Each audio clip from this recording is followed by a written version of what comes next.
There's one thing that will forever change the way you sleep, and it's the softest 100% organic cotton sheets from Boll & Branch. You'll fall asleep faster, wrapped in the most luxurious comfort. You'll never sleep hot again with sheets that feel breathable to sleep in. You'll experience the purest softness on night one and feel your sheets get even softer with every wash. Discover the difference with 15% off your first set of sheets at bollandbranch.com with code CUMULUS. Exclusions apply. See site for details. Bombas makes the most comfortable socks, underwear, and T-shirts. Warning, Bombas are so absurdly comfortable you may throw out all your other clothes. Sorry, do we legally have to say that? No, this is just how I talk, and I really love my Bombas. They do feel that good. And they do good, too. One item purchased equals one item donated. To feel good and do good, go to bombas.com/listen and use code LISTEN for 20% off your first purchase. That's bombas.com/listen and use code LISTEN at checkout.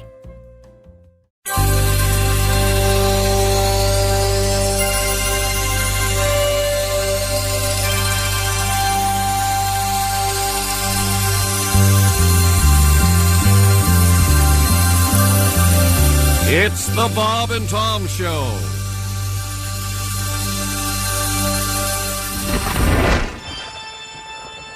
It's the most frightening thing you've ever experienced. I've got to get out! It's blood-curdling. I can't take it! It's dreadful.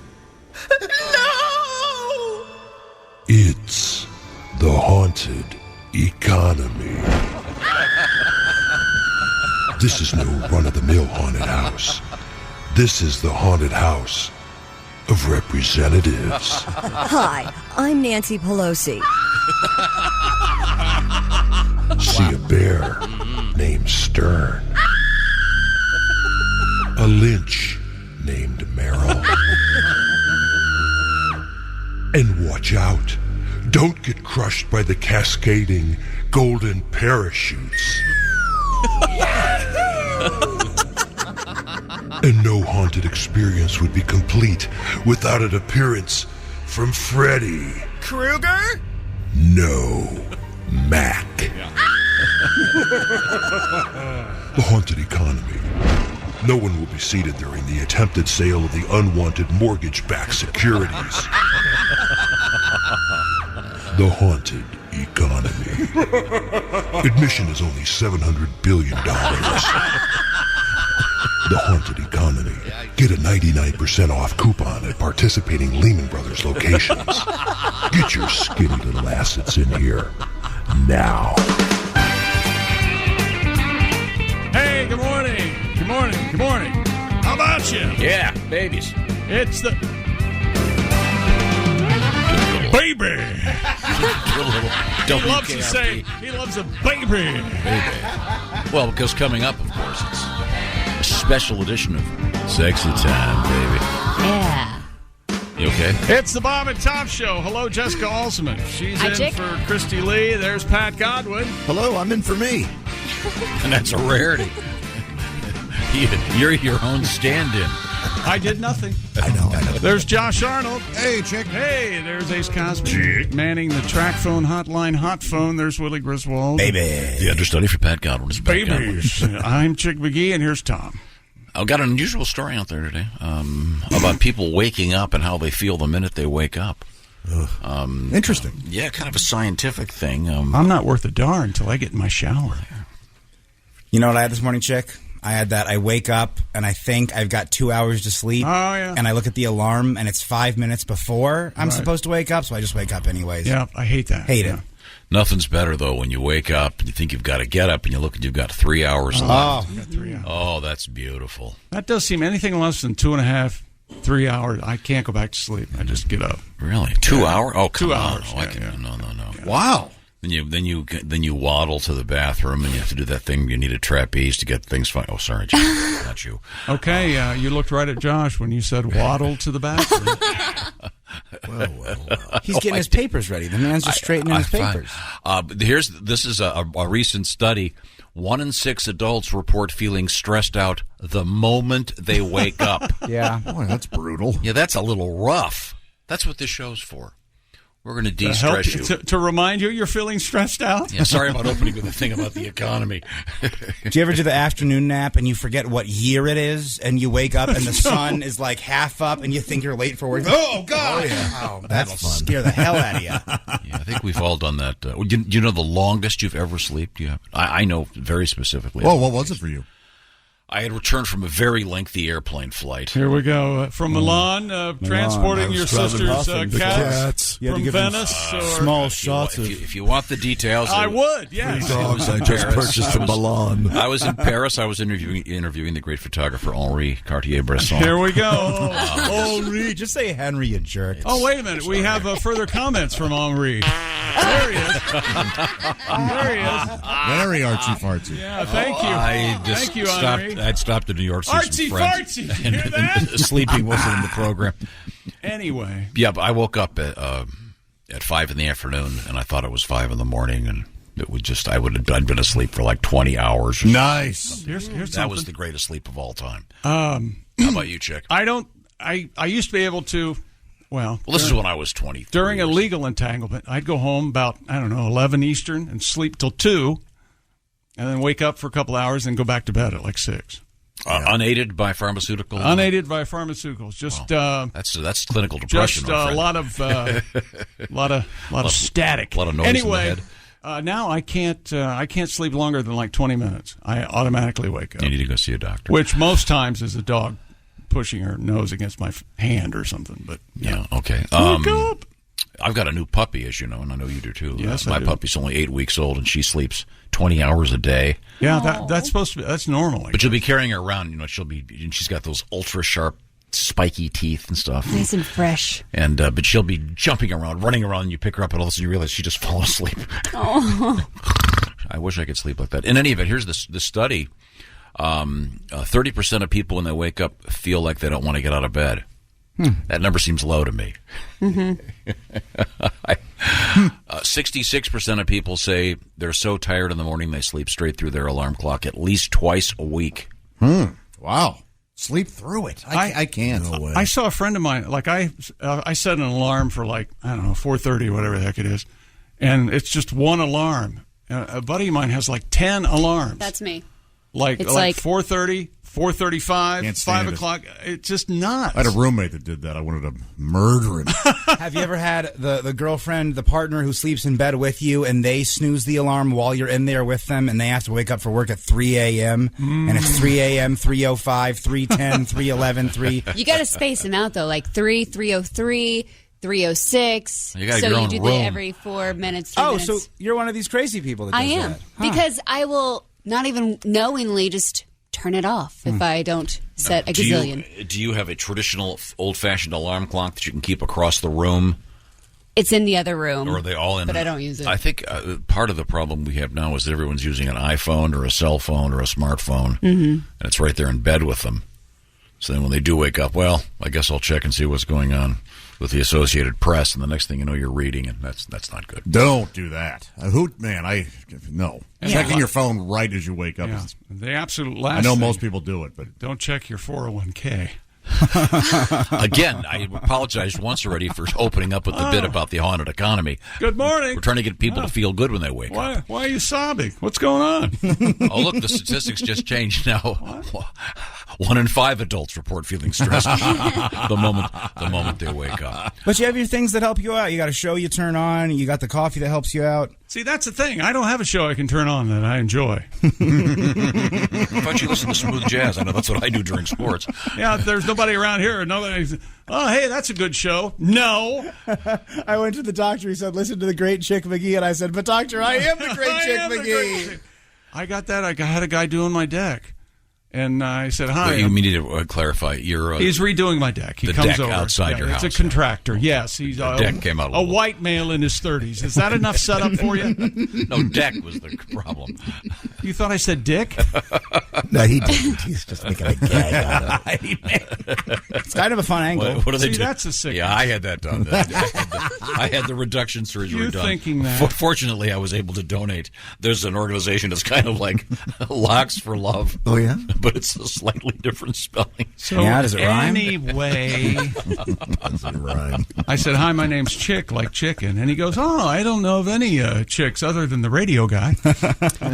And I said, "I am the radio guy." And he goes, "No, you're not." And then you know what I gave him? You know what? Well, if I ain't, I'm wearing his underwear. You are the radio guy. So right then, with that wacky retort, he knew. Now, back in the day, Pat, you would, to wake up, just that morning mimosa. I would wake up to empty wine bottles and self-help books. That's called a push. When Pat used to wake up, it sounded like the homemade wind chimes out.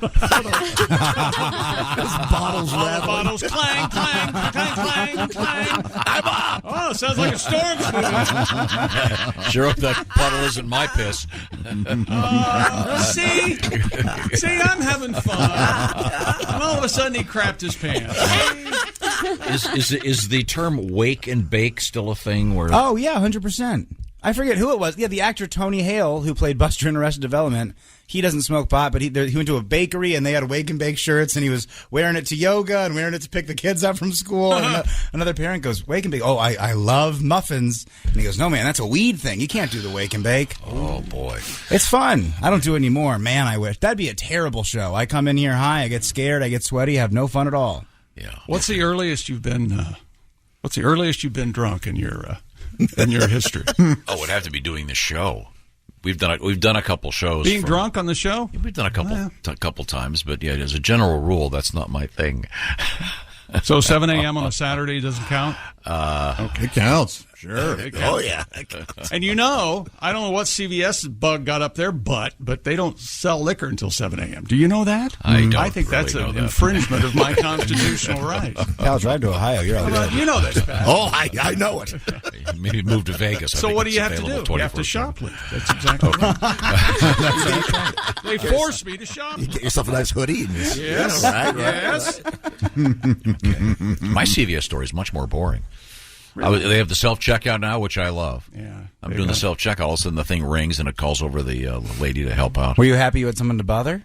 No, I wanted to get on it. I purchased a power bar, and it turned out it was expired, and the machine knew that and wouldn't sell it to me. So bravo to them. Yeah. CVS is the last place I would use a self-checkout. Really? That's where all the sick people go to get things to help them when they're sick. Oh, trust me, I did the complete manual hand douche the minute I got back. And I keep the squirter in my car. Josh. That is such a good point, Josh. You're absolutely right, Josh. Look who you're talking to, Josh. Look what I have right by my sure. Here side. What is this, a 2-gallon jug? Right. Just talking about it makes me want to sanitize. But we have a lot of things coming up in sports. Do you want to give me a quick teaser? Manny Machado homered. Padres beat the Dodgers last night. That one's even at a game apiece. And Atlanta shuts down the Phillies just one night after the Phillies' bats went wild. Atlanta wins 3-0 last night. That one's tied at a game apiece. But Los Angeles, the Dodgers, not without controversy. There was a goose on the loose last night in Chavez Ravine. A beautiful. The Audubon Society checked in. And they tweeted that it was a greater white-fronted goose. Sure. What a treat. Not exactly. Interestingly enough, we have a very odd connection today. This is not a stretch at all between live birds and Major League Baseball and the NFL. There was a goose in the there's playoffs. a famous story about a bird in Major League Baseball that actually has a tie-in today. Oh, yeah, this is fascinating. With the NFL. It's a really weird connection, but it's completely legit. Speaking of legit, we talk about keeping our heads together on this show. There are a lot of people who enjoy getting up and listening to it, and thank you very much. But part of it is just feeling good about yourself, feeling good about life. It's going to be a great day.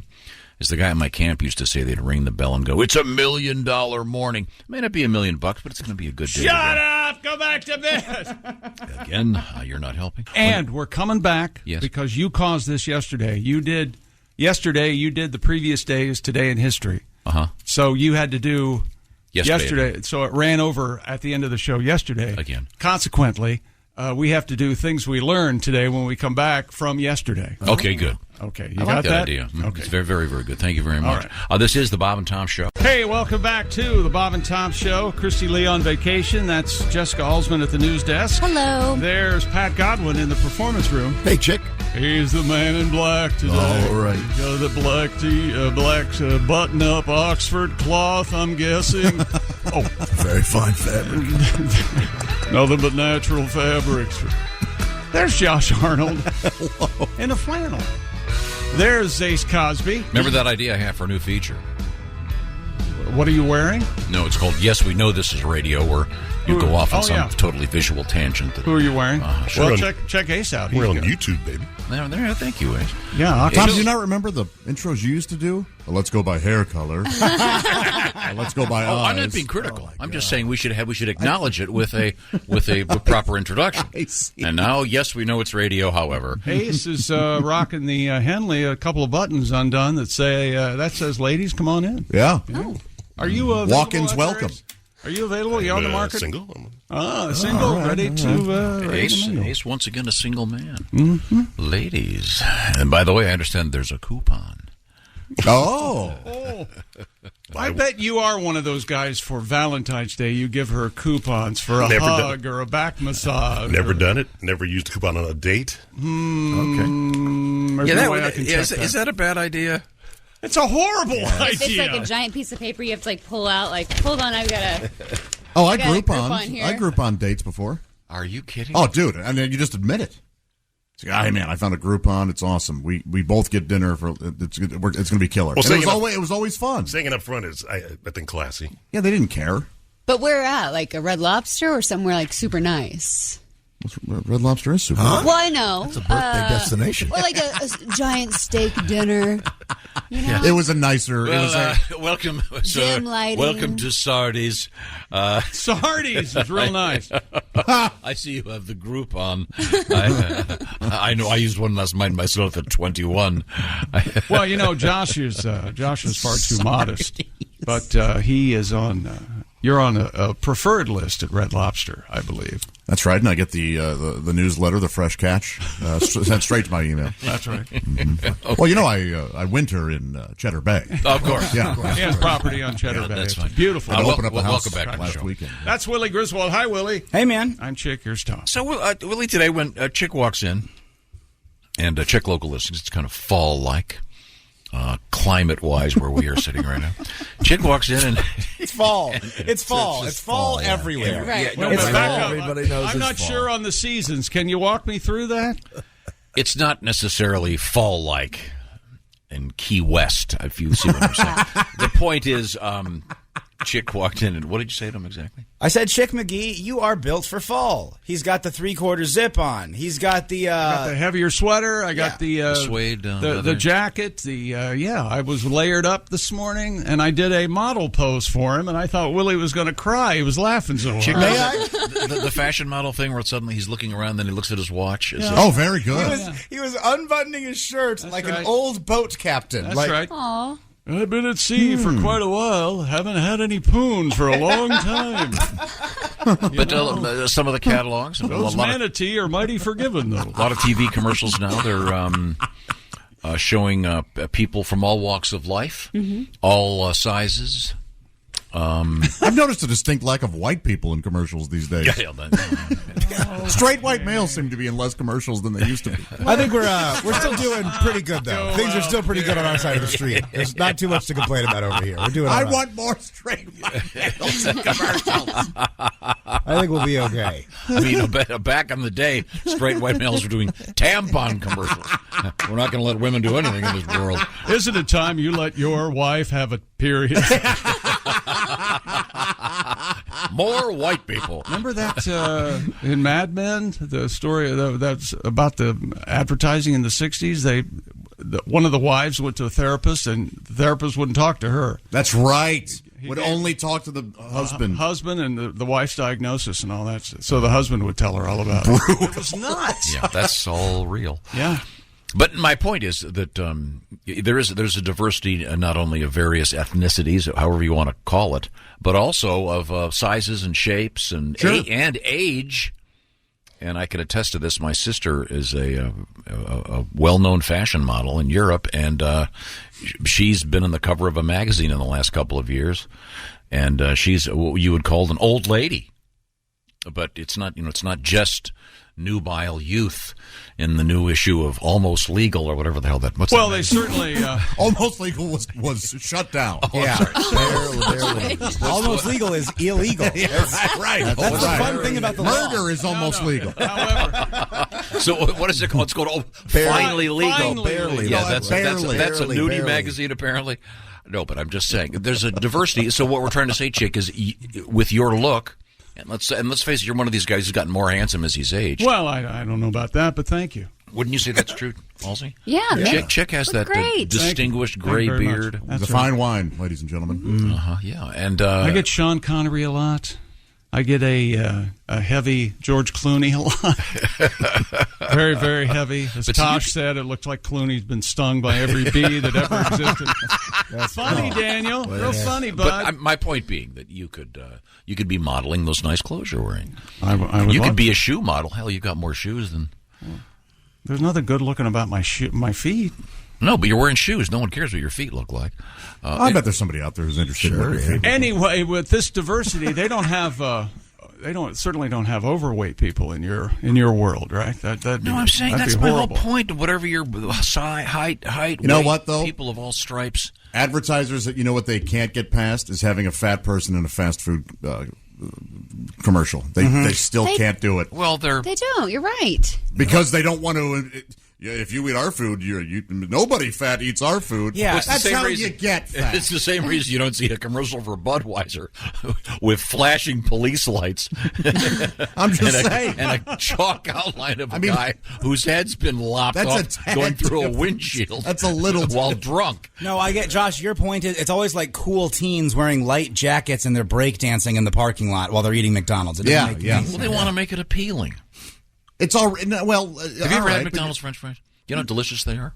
Yes, of course. They're just not going to have Happy Humphrey eating them and putting extra salt on them. My cardiologist I'm just says saying, my heart will explode. They're advertising to 5% of their demographic. Mm-hmm. Is there anybody up making McDonald's French fries right now? Oh, I hope so. That would be amazing. Do they even make them this early? Good morning. Can you imagine McDonald's French fries and some eggs? Oh, that'd be very tasty right now. You said that's sexy. You're gonna make love to that. Well, it'd be very good, very good. Now, coming up on today's show, we have space tourism is back. Update on the magic mushroom guy in the airplane. And we have an update on things we learned. Oh, do you want to do that right now? But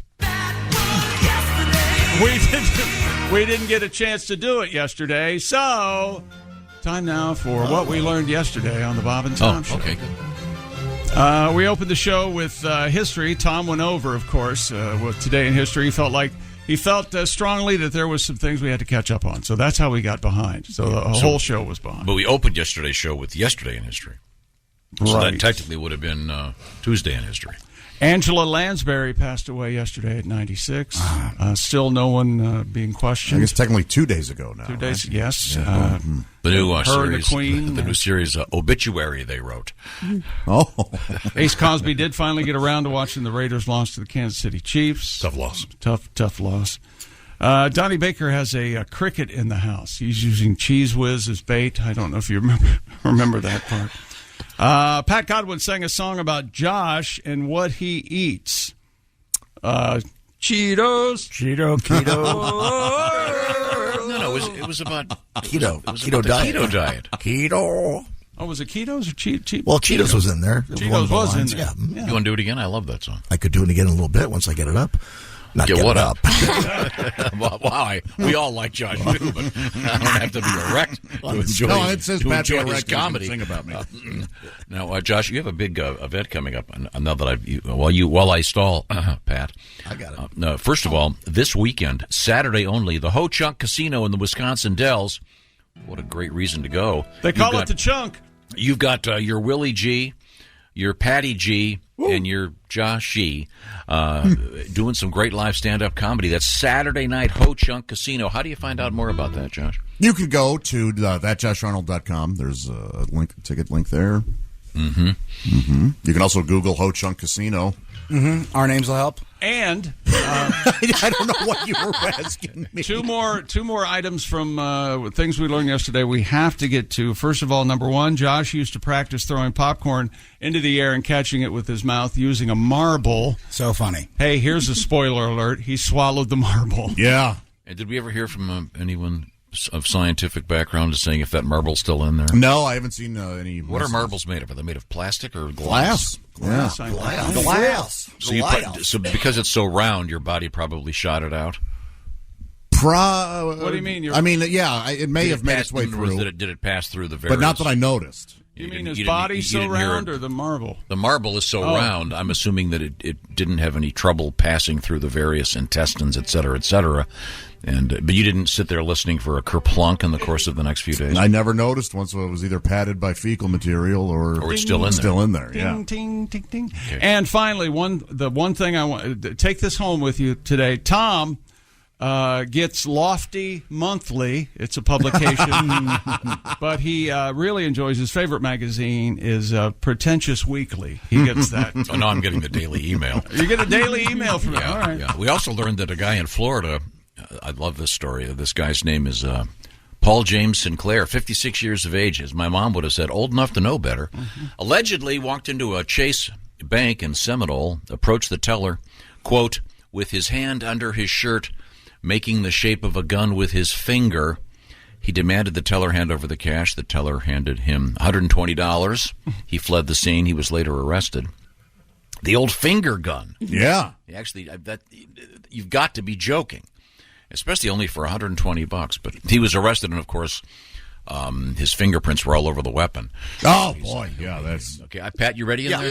Okay, do you want to give the background on this, please? Yeah, this is a song about Josh's diet. He's looking a lot better. Josh doing great, looking slim and trim. Yeah, there's a time he had some issues. You get any thinner, that whole shtick you do about half fat's going to be gone. That's why I'm recording it in 2 weeks. You're looking good. Well, so that may, hang on a second. That means you need to beef up. You gotta do some training. The road to 300 starts today, my friend. There's the thing.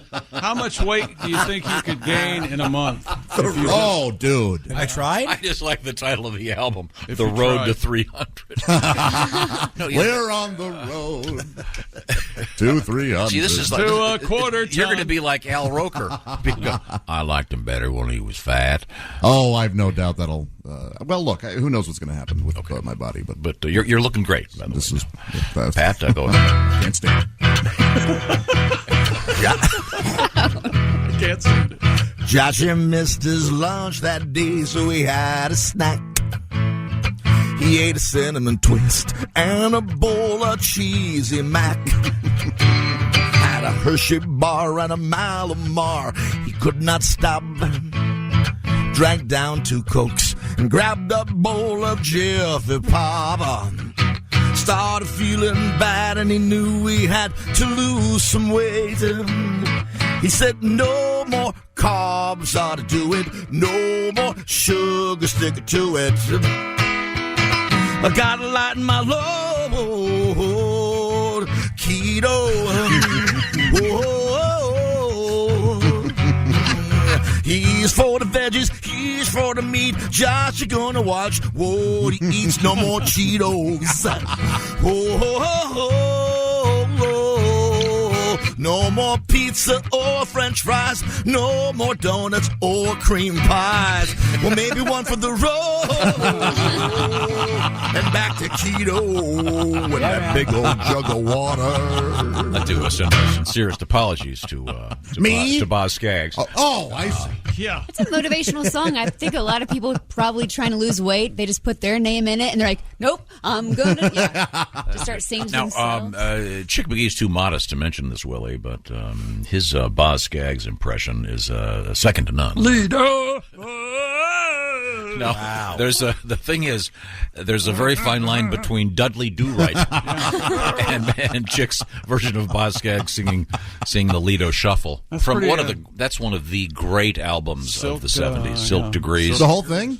Yeah. I'll have to give it a... Lowdown's on there. Lowdown's great. When it's over. Everything on that album Harbor is Lights. terrific. I don't know where his earlier stuff was very bluesy. He was in the Steve Miller Band. He's great. Is that him singing Somebody Get Me a Cheeseburger? Is that? I don't does he think sing so. that song? I thought that was Steve. Is it Steve Miller? Okay, I know it's a Steve Miller I can't band imagine song. him letting anybody else sing in the When Steve it's Miller Boz, band. when you've got Boz in the band. I'm just telling How you. long was Boz in that band? The first few albums. Wow, Those early Steve Miller albums before all the gigantic hits are terrific. Boz But was there's more that of song a "Living in the USA" where at the end he dentured goes, servant. "Somebody get me a cheeseburger." Yeah.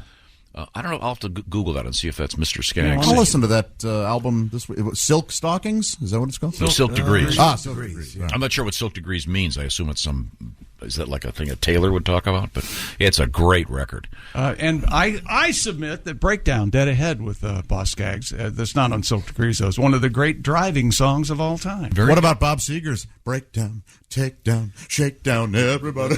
That was more of a cartoon. We did that in show choir. Oh, please down, do it with jazz break hands. down, take down. I hate it. Do you remember the gesticulation that went I with don't it? remember the dance moves for that one. Wait, That do was you Bob hate it? Seger? Because you were singing it, you loved it. You're having so much I like fun. that song. I think it's fun, but Okay. I hated that we did it in show choir. Like 17-year-old punk Josh that wants to do a Slipknot cover in show choir. That's right. He's obeying the rules, but not all of them. I'm on this weird kick of listening to male bands with lots of vocalists, like The Association. Oh, yeah. And we were joking yesterday about On the song. purpose? Yeah, I don't know what it is. And I like that the outfit that does all the Christmas stuff. Let me tell you something. Mannheim Steamroller. No, the vocals. Straight No Chaser. I went to see that show last year. I like seeing you sing Association songs. Well, yesterday we played Goodbye Columbus. That is really something. If we can ever have a live show where you can do that, a couple minutes of that for the crowd, they'll go nuts. Wait, are you driving around alone in your car listening to a cappella music? Not necessarily a cappella, but just like those, Yes. like Three Dog Night and You said you listened to The Straight No- Circle. I love Straight No. There's a time and a place for Straight No Chaser, but that's an insane thing to do. Oh, they're great. And then I got a letter here about the association, ladies and gentlemen, because I like to play the song "Enter the Young" and dedicate it to Mr. Epstein. No, dedicated to the barely legal people over there. I thought it was called Not Legal. What is it called? Barely Legal. It's barely Legal magazine. Right. Is that magazine still in publication? I think I don't it know. is. I can't imagine it going out of business. It was a big brand, wasn't it? Yeah. Can you imagine sitting around a table with these guys going, "What are we going to call the magazine?" Almost legal. No, Frank. No. Remember in Defending Your Life, Albert Brooks is sitting at the food counter and he sits next to another guy and he goes, "Hey, how you doing? What are you in for?" He goes, "What'd you do in the real world?" Because they're in purgatory. Mm-hmm. He goes, "You know those strip clubs out by the airport?" Yeah, and Albert goes, "Yeah." He goes, "I came up with the term all." And he goes, "What are you talking about?" "It used to be nude dancers." And I thought, all nude dancers. That really put us over the top. Yeah, branding, it's so important. That's right. Coming right back. This is the Bob and Tom Show. Hey, welcome back to the Bob and Tom Show. Jessica Alsman at the news desk. Hello. Christy Lee is taking some time off. There's Pat Godwin. Hi, Chick. He's in the performance room. There's Josh Arnold. Hi. Hey, there's Ace Cosby. Hey. There's Willie Griswold. Good morning. I'm Chick McGee, and here's Tom Griswold. Going over some of the email we're getting here. Overnights? Well, some of them were just from a few minutes ago from the UK. Hello. Thanks for listening. The show is worldwide, and it's also on the YouTube. Is that correct, Mr. You are correct, baby. Thank you very much, Mr. Cosby. YouTube, baby. Yeah. Now, we were discussing the fact that Josh, as a kid, was practicing the trick where you heave popcorn in the air and catch it. And again, your logic was what? I wanted to learn how to do that. Yeah. So you used a marble. There was no logic in using a marble. And you swallowed it. Yeah, it went right down. Whoop. I mean, that could have ended tragically. Well, yeah, sure. But an idiot. My question was, did the marble ever come out? If it did, I wasn't. I didn't hear a sound. And I don't know enough about biology to know that if it's made of glass, would that break down in your system eventually? I don't know. I would assume that being round, it would just kind of exit the a bodily exit canal. And I received this from Chris.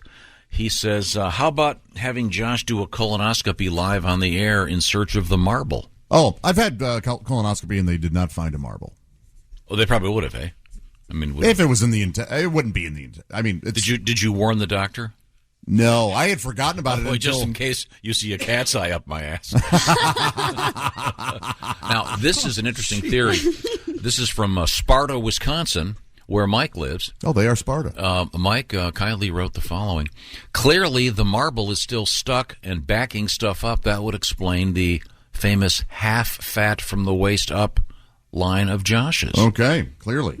Would that be possible? Sure, yes. The marble is keeping things from coming out, and so therefore, half that. Now, again, that's one of the jokes that you do. However, now you've been on this health kick. I'm not on a health kick. It was one song Pat wanted to do. Let's talk about something else. Okay. I'm also fat. We can talk about that. That's a good time. Okay. I'm actually gaining weight, so that's Me too. a lot of right. Was it the road to 300? I want to be that big so bad.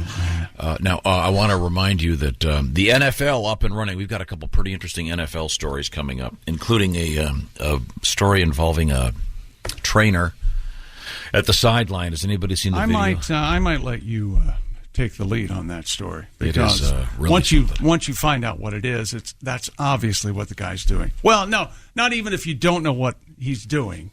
It's got to be something else other than what you think it is. We'll get to that coming up. This NFL season, every Westwood One NFL broadcast streams live for free. That's Monday nighters, Thursday nighters, Sunday nighters, Thanksgiving, Christmas, triple headers, the International Series, every postseason game on the NFL. You can check them all out with WestwoodOneSports.com. Listen to the NFL, once again, via Westwood One station streams, or by asking Miss Alexa to kindly open Westwood One Sports. It's the NFL on Westwood One. What have you got over there, Chick? Major League Baseball playoffs yesterday, the divisional series. Manny Machado homered early and had an RBI double off Clayton Kershaw. And doesn't Machado sound like something at Taco Bell? Have you had the new Machado? Oh man, it's great. Josh says he likes to get it without the sauce. I don't know. Or it's Manny's last name. The Padres beat the Dodgers 5-3, and that series even at a game apiece. But that wasn't any divisional playoff. It was an L.A. divisional playoff game. So guess what? A goose. That's right. A goose was flying around at Dodger Stadium last night and interrupted Game 2 between the Dodgers and the Padres. With L.A. down 5-3, a runner on first, 2 outs, they were hoping the goose would give them some good luck. It was disturbed, though, by groundskeeper. The goose was calmly in the outfield grass as Dodgers hitter Gavin Lux did get on base. Play eventually paused as the goose flew around the entirety of the field, and the goose now has his own Twitter account, by the way. Oh, sure. And probably Instagram. I haven't checked yet. Groundskeepers attempted to get it out of play once the Dodgers' Lux got on first base. The goose was content with flying to different parts of the stadium and just laying down in the various outfields. Eventually, the goose flew down to third base. Groundskeepers wrapped it up in a towel and then lost consciousness. They threw it in one of the guys' trunks, and they took it out to a landfill. Oh! But other than... and the Padres, Yu Darvish, me chick.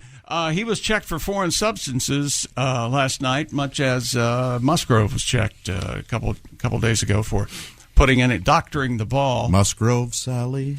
And he said, go ahead, I'm not putting anything on the ball. Touch my wherever, is what Yu Darvish, me chick, said.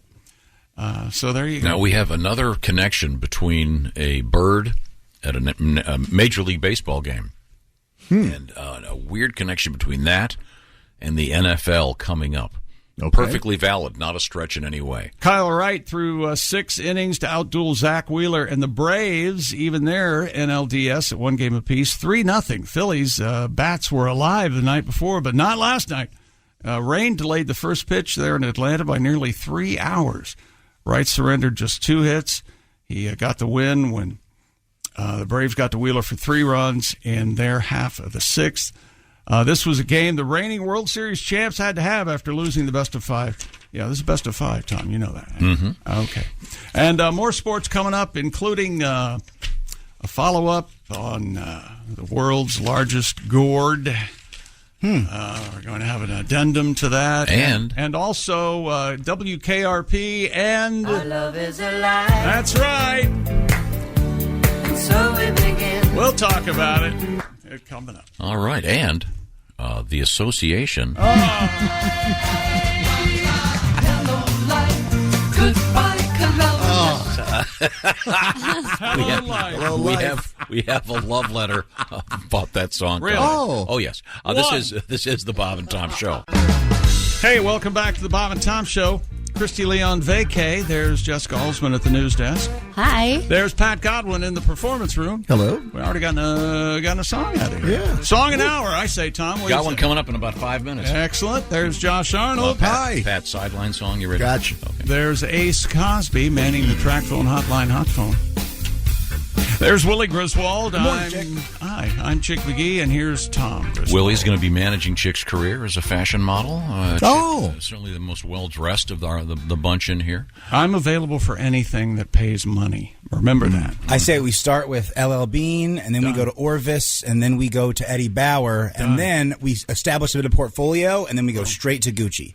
Wow. What kind of stuff does Orifice sell? A lot of the same stuff as LL Bean, I'd imagine. You mean Orvis? Oh, I thought he said orifice.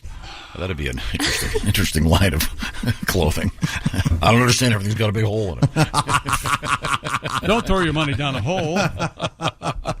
Couple things. They were called Orvis, but they changed their name to Gap. Fall into the... Okay. And they changed their name to WAP. That's for their rain gear. Wow. There you go. Thank you. Wow. Ladies and gentlemen, who says I don't pay attention to the low end of contemporary culture? Don't want to be a wet-ass person.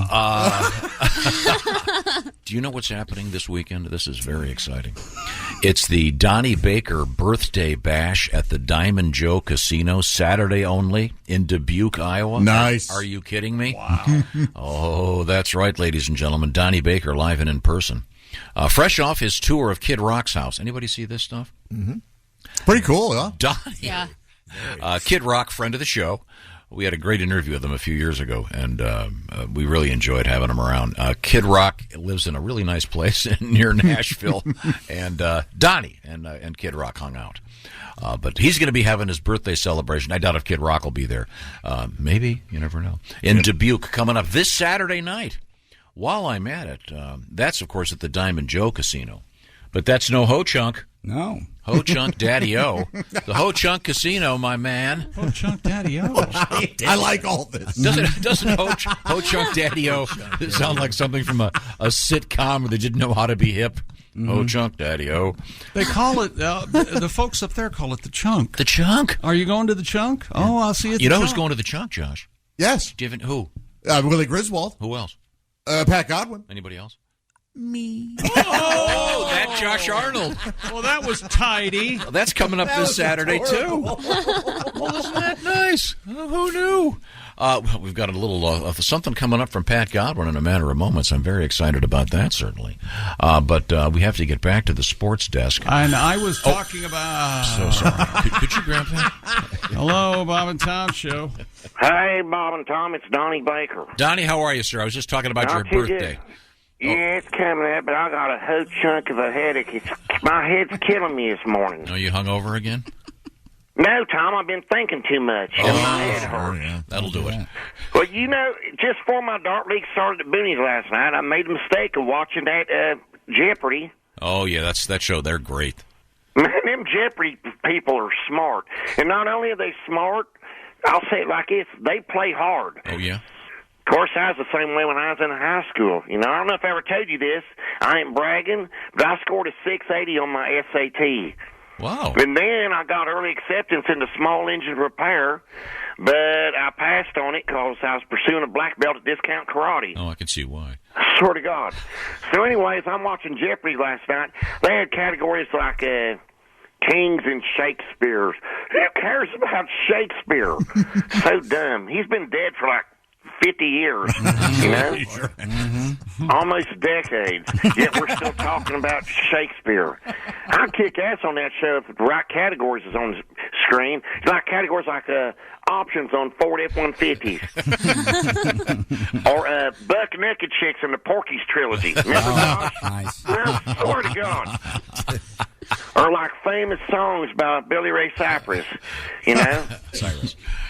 Maybe the thing I know best about is pick-up lines that chicks can't resist. Oh, like what? Answers like, hey, baby, how about a three-way? Like me, you, and some of this pork. Swear to God. Oh, that'll work. Oh, this one's how I got Christy.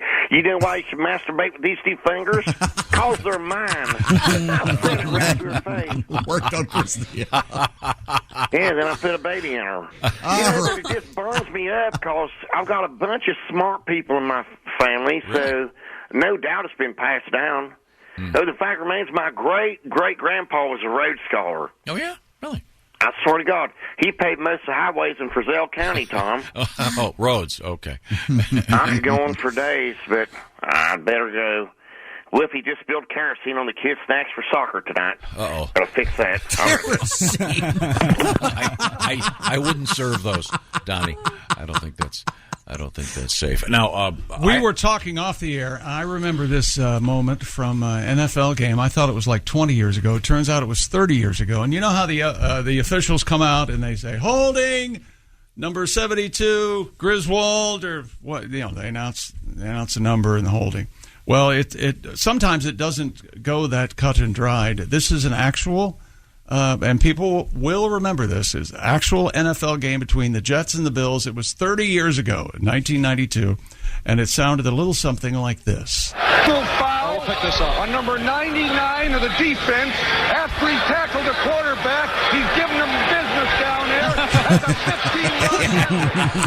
15-yard. He's giving him the business down there. I like that guy. I loved it. I love that guy. I don't think he's an official anymore. Well, he'd be 100 years old. I think they... Well, let's not dwell on where he is today. Just that he will live forever. I like that. Here at the sports desk. Yeah. Giving him the business down Well, speaking of giving somebody the business, there's a video out there from the world of the NFL. And do you really want me to read this?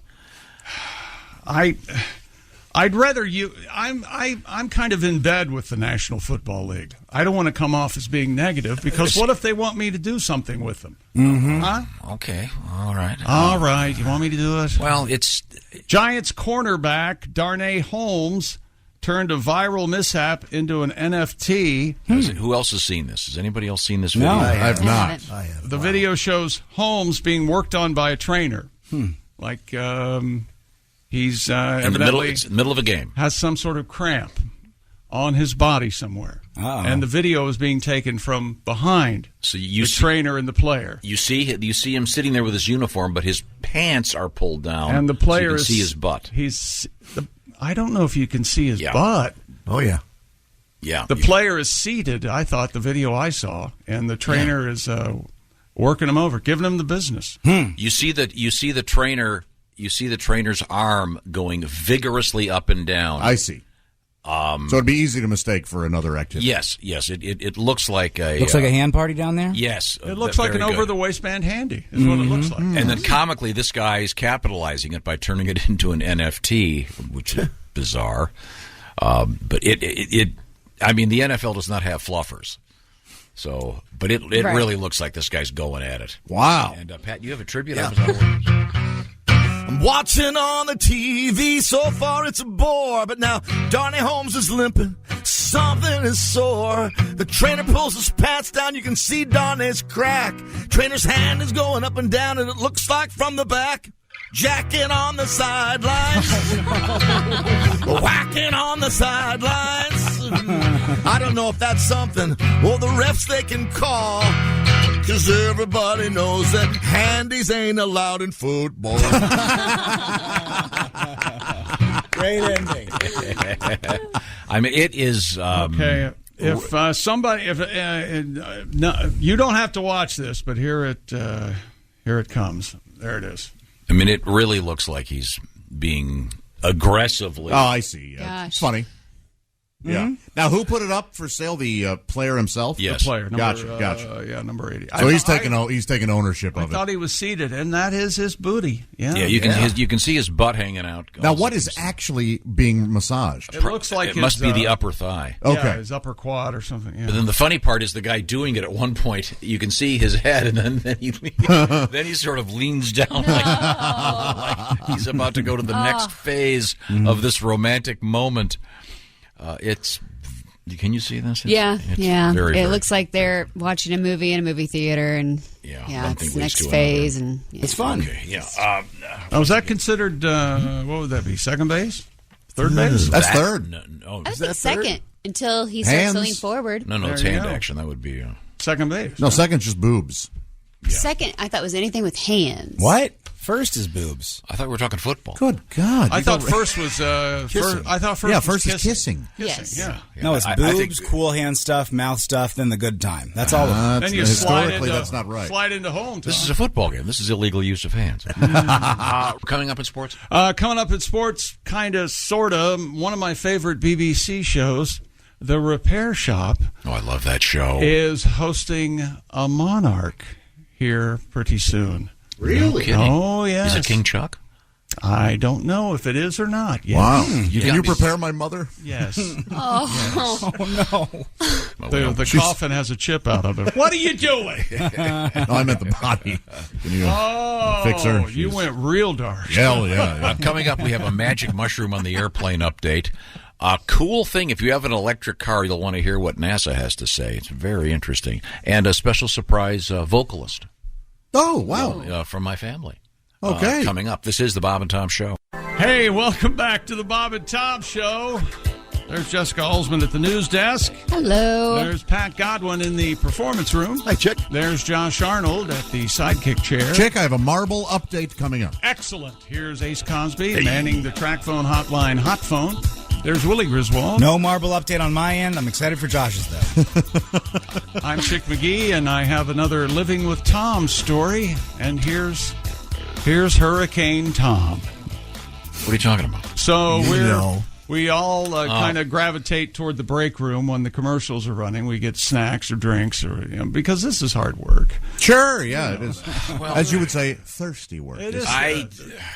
So you are preparing yourself a bowl of cereal, is that correct? Well, because I brought in a frozen acai bowl, and apparently it had been frozen already, so it was no good, so I had to toss it. So I thought, I'll just eat some granola. Mm-hmm. And I spilled the jar of granola all over the floor. There's a lot of it on the floor. There's a lot of it. You know what? Josh walked in and looked at it on the floor. You just left it on the floor. I said, there's no broom here. I'll be happy to clean it up. Really? You didn't scream, go get me, Eddie, immediately? Really? Eddie! Well, actually, Josh said, looked over and said... I'm sure the mice will take care of it. Boy, I'm sorry. Boy. Everyone's big Disaster in the green room. No. Coming up, we have some more stuff in the world of sports, but before we get to that, the other day I was in Willie's old room at my house, actually, and under his old bed, he has this beautiful loft bed made of beautiful timber, and but I have my little computer down there, or my big computer. It's got the big screen and everything. Oh, I love that kind of setup. It's great. Yeah. And that's, I work on stuff there in the afternoon sometimes, and Kelly was in the other room working on something else, and all of a sudden she comes in, and Finn and I are watching Monkees videos. The band? The band, the Monkees. Okay. And then, Chick, what did you say? Did you accuse me of forcing the Monkees down her throat? No, I think Josh said that. Uh-huh. I kind of think we all said it. I see.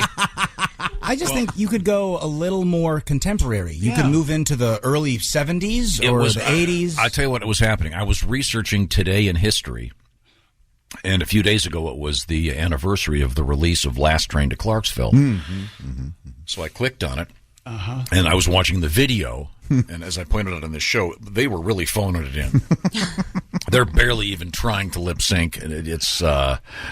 But I think they're barely even cognizant. Yes, I think my guess is that at least some of them are so high they don't care. Did they want to be a band, or did a studio see the Beatles and make an American version of the Beatles? Yeah, they're all actors. Okay. And in fact, Davy Jones had played in Oliver Twist on on the West End. But were they also musicians? 3 of them were. Okay. Or 2 of them were. Mike Nesmith and Peter Tork were both very fine musicians. No, I hate it. Mike Nesmith wrote the song. Different drum by Linda. What's Stone Pony? Linda Ronstadt song. Yeah, Mike was a great musician, but obviously they were put together as a TV band, sometimes called the Prefab Four. But they had tremendous writers. Neil Diamond wrote what I'm a Believer, and Boyce and Hart wrote a bunch of stuff. But so anyway. You guys accused me of shoving it down her throat. And once again, we were watching, I think I've got this video. Great. It is. I'm a Monkees fan. And the song, it kind of sort of is about a guy that could maybe be going to Vietnam and is afraid he's never going to see his girlfriend again. And anyway, but I wanted just to play this for you, just prove that Finn was enjoying it. Take the last train to Clarksville, and I'll meet you at the station. I'll be there by 4:40, because I've made you a reservation. Don't be slow. After she did that, she goes, I said 4:40 instead of 4:30. Can I do a retake? I just wanted to prove how much she enjoyed the song. So you forced her to watch it, and now you forced her to sing it in your phone. That's the wrong honey, I have to prove it. Enunciate. No, we were. I didn't hear the 30 and 4:30. Now normally I would make her do a retake. Pat, you're used to me working with her.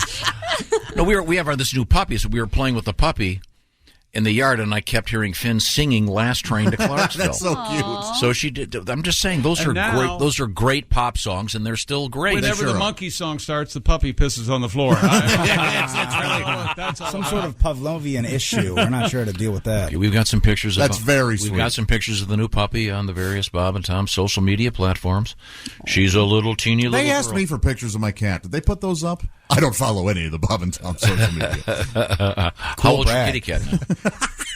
Oh boy, 8 months. Okay. What's your cat's name? Looks like Gravy. Cat. Gravy. Yeah. Oh yeah. Because her sister's name is Biscuit. Okay, that's cute. The videos he posts are very sweet. There was one, Gravy was playing on the mounted TV, I believe. Yeah, it jumped right up there. And you said, Gravy, get down from there. And she jumped and she knocked something over and made a big mess. And you go, well, I guess I did say to get down from there. And I'm not a cat person, but I love the vids. There you go. Well, you can see little Hattie on our website. Oh, Hattie. You ever pick your cat up by the tail and swing it over your head? That's how I weigh her. It's nothing nefarious. Okay, now, let's move forward here. We have Chick McGee at the Bob and Tom Sports Desk. Well, this is provided to me by sports, provided by someone else, not necessarily me. It's how I'm going to approach this from now on, because... Got the comp on there. I've got mail, sorry. Mail. Oh, yeah, go ahead and read that. A couple of Houston Astros are rocking hair extensions for their postseason hairstyle. Really? That's what it says here. Starters Framber Valdez and Luis Garcia are showing off their new hairdos this postseason. Houston tries to reach the World Series. It's a beautiful baby. Name him Framber. Framber. I love his album, Framber Comes Alive. I like the song about him visiting the beach. Framber, walking on the sand. Framber. And you didn't want to do the story. Walking hand in hand. Chick's going to explode.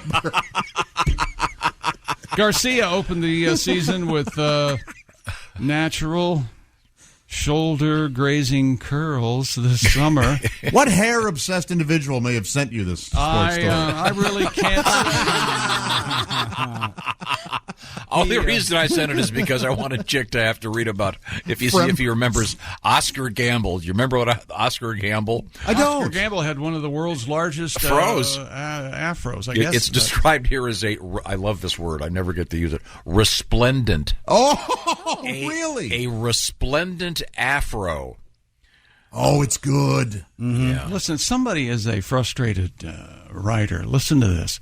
Garcia, who opened the season with natural shoulder grazing curls this summer. That's a great phrase. Opted to add length and volume via braids adorned with beads at the end. Yeah, this guy should be writing a travel magazine. Do you want to see Oscar now? I know this is visual. Oscar Gamble. But can you tell me the difference between Oscar Gamble then and now? Yes, now he looks like Michael Jordan, only a little older. Yeah, ain't got no hair at all. He had the big fro. No afro. The biggest fro in rock was fake. Who was it? Anyone? The Thin Lizzy guy? No, Billy Preston. Billy Preston. Oh, okay. That was a big wig. Well, according to you, it's fake. I do research. I read. Did it go round in circles? Why don't we do this? Why don't we bet $10,000? I could use some cash right now. No need to explain why. Oh, this guy's awesome. Oscar Gamble. Yeah, but Oscar Gamble had this massive fro. It was like Angela Davis level. Yeah, here it is under the hat. Look at that. Oh, wow. Just oozing out. It's wonderful. It's fantastic. It is resplendent. Isn't that a great word? Yes. You never get to use that. So if you're dating or married to Oscar Gamble and you constantly fight with him, do you have a gambling problem? Do you have a gamble? Let's see. I think it's there somewhere. Yeah. Let's work on it together. If you go to Grambling, I got Grambling on my mind. And then you walk slowly, you're shambling in the ground. Sure, yeah. I was born a Grambling man. In the Old West, it'd be Bramble. Sure. And then Tramp. Las Vegas Raiders. Did you see the pictures of these two guys with the hair? It's Are they clear? Is it clearly fake? No. God, no. These hair extensions are amazing. Okay. They really look, but it's just fun. What are they doing it for? Just for fun and just to underscore the. So people can sit around and. It's the playoffs. The hair's be a too little long. serious. The other thing, Remember a couple seasons ago, you had a problem. You were upset that I think it was the Red Sox who all grew beards. You were like, look at them. They're not photo ready. They look like hell. He did get all Steinbrenner-ish, didn't he? They looked like bums. There you go. They deserve to lose. Oh. I hate bad facial hair. Okay. You hate now, but the baseball has been, I would say, more than football, the home of rock and roll, making facial hair statements, with the exception, of course, of our favorite quarterback, who we haven't heard from this year. You know what I'm talking about? Minshew, right? Yeah. Is he around still? Oh, he'll show up. Gardner Minshew. He does a big facial hair thing a lot, but in the history of baseball, there's been some Raleigh Fingers, sure, the twisted mustache, and Al Hrabowski, the Mad Hungarian. He had a big handlebar mustache. Now, large shot. I'm gonna facial hair. We're talking about. Thank you, Pat. Yeah, that's right. Very good. Now, remember I said earlier I could connect Major League Baseball to the NFL in a way that was not a stretch. Yeah. And it involves dead birds. Okay. Ready go for ahead. this? Yeah, go ahead. Have you heard about, speaking of famous baseball hair, Randy Johnson? Oh, yeah. He had the famous mullet.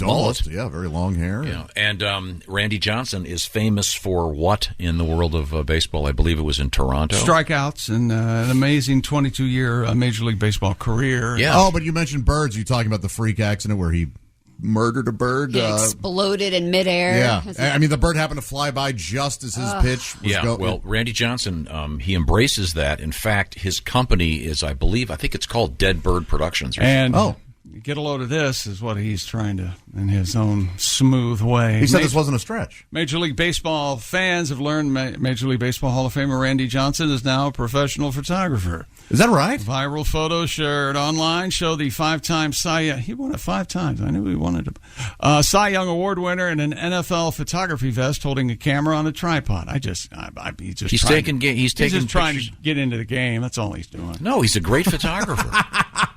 According to Sports Illustrated, this is interesting. The career switch is not as unusual as it appears to some fans. Okay. Johnson majored in photojournalism in college. Well, there you go. There you go. He's putting a spin on it that is negative. Put his passion for photography in the back seat. Well, I think this is great. He's a trained photographer, and I think what's interesting is, think of what he could have done with the name Randy Johnson. That just shouts porno. Yeah, it essentially means horny penis. Yes, it does. Yeah, but he didn't. No, he's not doing that.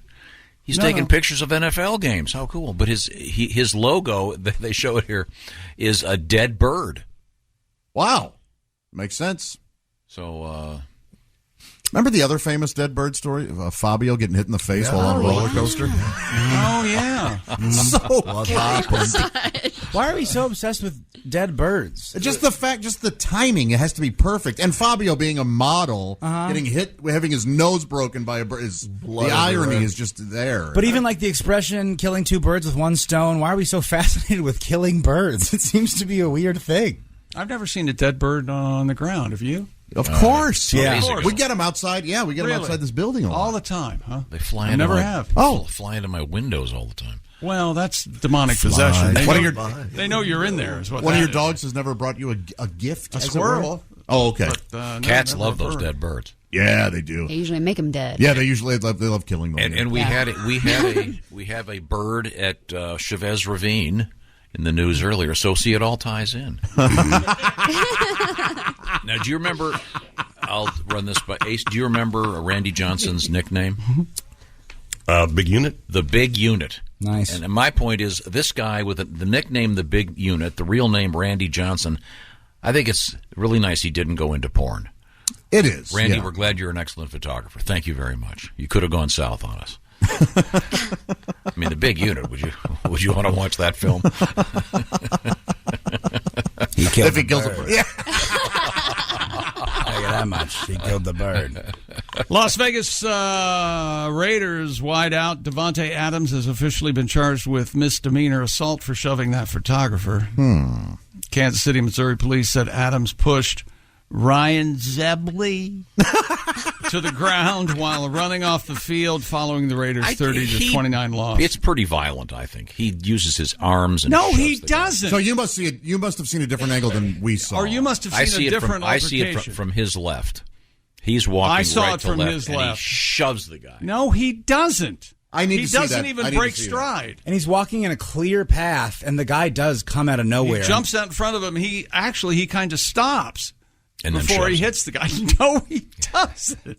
I'll take a look. If only he'd pushed a photographer like Randy Johnson, then we'd have a story. I mean, No, Randy Johnson. They would have. And he's fell on a bird, kicking his ass. Yeah, I think well, Randy Johnson. That would have been a good fight. Randy Johnson's reach.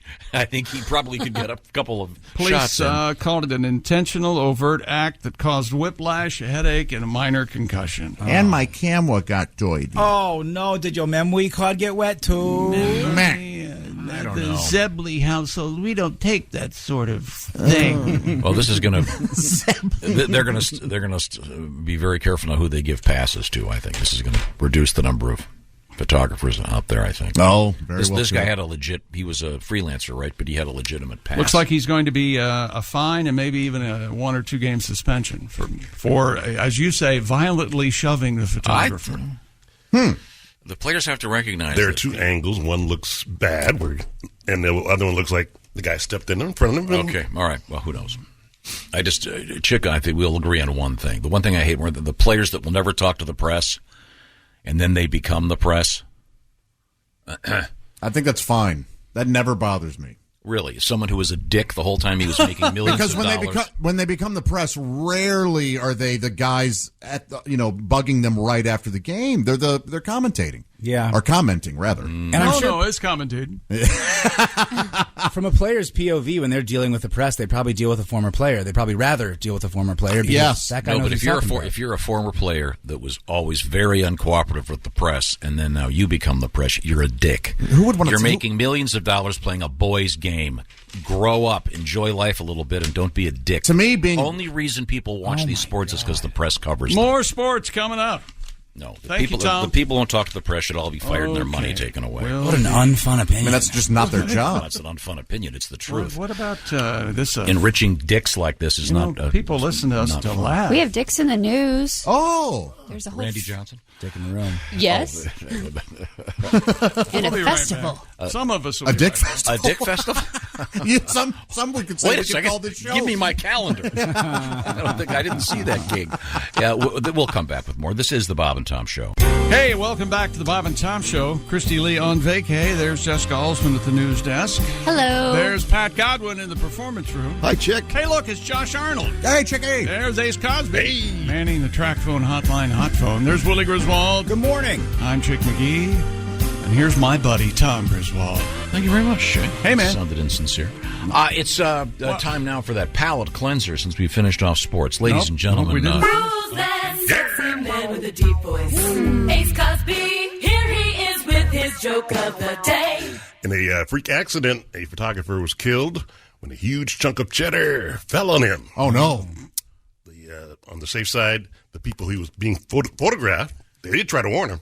They sure did. Jeez. That was his joke of the day. There's a lot going on there. Many roadblocks. Cheese, they said. Even pointed. He thought they were just ready for the phone. It's a picture, Well, it's like the old Tommy Smothers joke. You can just say, you don't have to say old if it's a Tommy Smothers joke. Right, yeah. Where the guy falls in the vat of chocolate. Remember this? And he yells fire, and he goes, why? Because no one's going to come running if I yell chocolate. Something to that effect. I forget what it was. Live at the Purple Onion. Chick. It's back to the sports desk, or we have a letter here? We do have a letter for Chick. You know, I don't mean to correct you, Chick. Yes, go, man, go. Brandon has reminded us, dear Dodos and Jessica. Chick said he'd never seen a dead bird before. Does he not remember the tragic moment when Tom killed his pet bird, Chippy, live on the air? That's right. Wow. I still haven't forgiven Tom for this. I was so sad. He shot. Yeah, he's laying over here now. Yeah. Dead as hell. I just look to my right and see a dead bird. I forgot. It wouldn't vroom if you put 10,000 volts through it. No. It's a stuffed parrot, you idiot. He couldn't stand it. He didn't want people to think we had an actual dead bird in the studio. So he had to murder it. He had to to say stuffed bird. I see. Well, a dead bird, that leads to bird meat. So he killed the bird and the bit. With one stone. He stomped on it. There we go. That all ties in. Hey, look, here's this stuff. Stupid world record. Here's this stuff. New Netflix series has broken a record for the most scripted jump scares in a single television episode. Really? I didn't even know this was a thing, but apparently it is. For the purposes of this record, a scripted jump scare is a pre-planned action executed with the intent to make a person jump or scream in fright. You've all seen them in all movies. Jaws. Yes, Really good big jump Every scares in time there. you close the bathroom mirror, there's going to be someone behind you. All right. That's a classic one. The scary parts of National Treasure. Oof, that's always good. So that's called a jump scare? Yeah, when it makes people jump in their seats. Oh, wow. The first episode of something called The Midnight Club earned the title with 21 jump scares in total. Is that based on the old R.L. Stine book? Sorry, didn't mean to bring things to a screeching halt. The show, co-created by Mike Flanagan and Leah Fong. Oh, he's good, Mike Flanagan. Based on Christopher Pike's 1994 novel of the same name. Yes, Christopher Pike. He was the original captain of the Star Trek. Yeah. That's right. He was. Flanagan expressed interest in the record for the most on-screen deaths on TV, for which Guinness said it does not have a record holder yet. Well, he was R.L. Stine. Most deaths on TV would be the news, I think, would be the... Yeah, they've certainly got that See, record. that's the fun thing about it. You never know when he's going to go real. I'm going to have to watch that. Although jump scares are considered cheap. They're not really, real suspense. Yeah, but I could see that. Yeah. It's, what's that noise? You open the door, the cat jumps out. Like, but if you watch it on mute, it's not as scary, isn't it? It's the music. Oh, yeah, that certainly helps. It's all set up. I love those. You're terrified. Do you ever watch the scary movie with the subtitles on and then it says eerie music plays? I love that. I love that it's someone's job to decide the emotion of music and write it down. Would you call it a jump scare in The Strangers? When all of a sudden the guy's behind her on the couch? Because when I saw that, I just started crying and turned the movie off. I would call that a start crying and turn the movie off scare. Okay. Didn't make you jump. It made you... So, I just was like, no. It's my understanding I was reading about this. They played this, because this is currently on Netflix, The Midnight Club, but they played it for a select group at some convention, and so they measured the jump scares. And that's fun. Then they came out and told them about it, and the crowd jumped. They were thrilled that they were part of the experiment. Yeah, New York Comic Con was last weekend, I think. Cool. Oh, is that what that was? It's probably there. Was it that, or was it TwitchCon? Oh. I know that's a thing. Boy, I saw something about TwitchCon. A porn star broke her back. Yeah. There. Are we going to talk about that? Yeah, we have a broken neck. apparently. Not doing her profession. Right. Oh, this sounds hilarious. Is she a quad or a paraplegic? I don't know. No, she had surgery. No. The record, by the way, for the most shockingly fake, the most shockingly fake overreaction, Howie Mandel in every episode of America's Got Talent. Oh, really?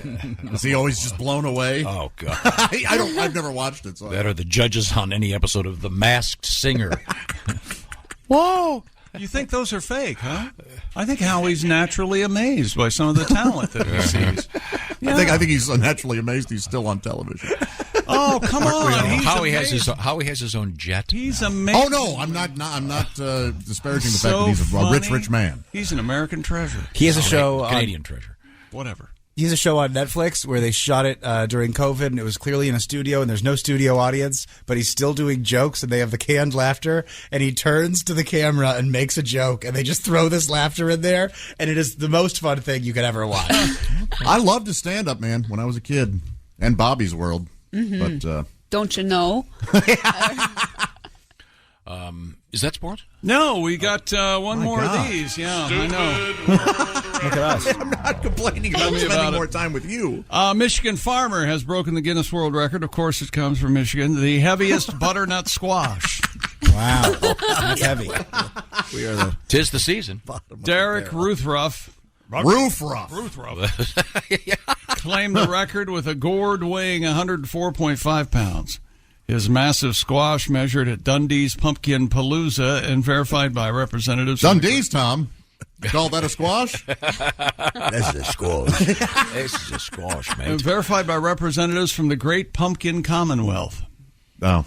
Derek wanted to set the record as an example to his children that if you set your heart on something and put in the effort, you too can grow a worthless vegetable. Not all heroes. They're going to have all this on the new channel ESPN V8. They're going to have the vegetable growing competition. I could have had a V8. Is there gourd in V8? I mean, there are 8 vegetables, right? Is that one of them? I don't think so, no. It's like tomato and... The joke, it works. It's valid. ESPN V8. I don't think it does. Do the pumpkin guys look down on the gourd guys? Oh, absolutely. Probably. I mean, you call that a gourd? Any pride in the gourd world. Now, is a pumpkin a type of gourd, or are we going to get email It's a type from... of gourd. It is a type of gourd. Okay, all right. I think the gourd people look down on the pumpkin people.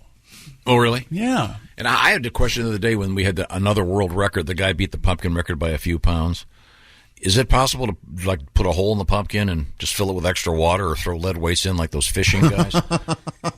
How do you get a gourd to dry out and be like a maraca? I've always been fascinated by that. That'd be a big maraca. I always assumed. Right. It was my assumption. Yes.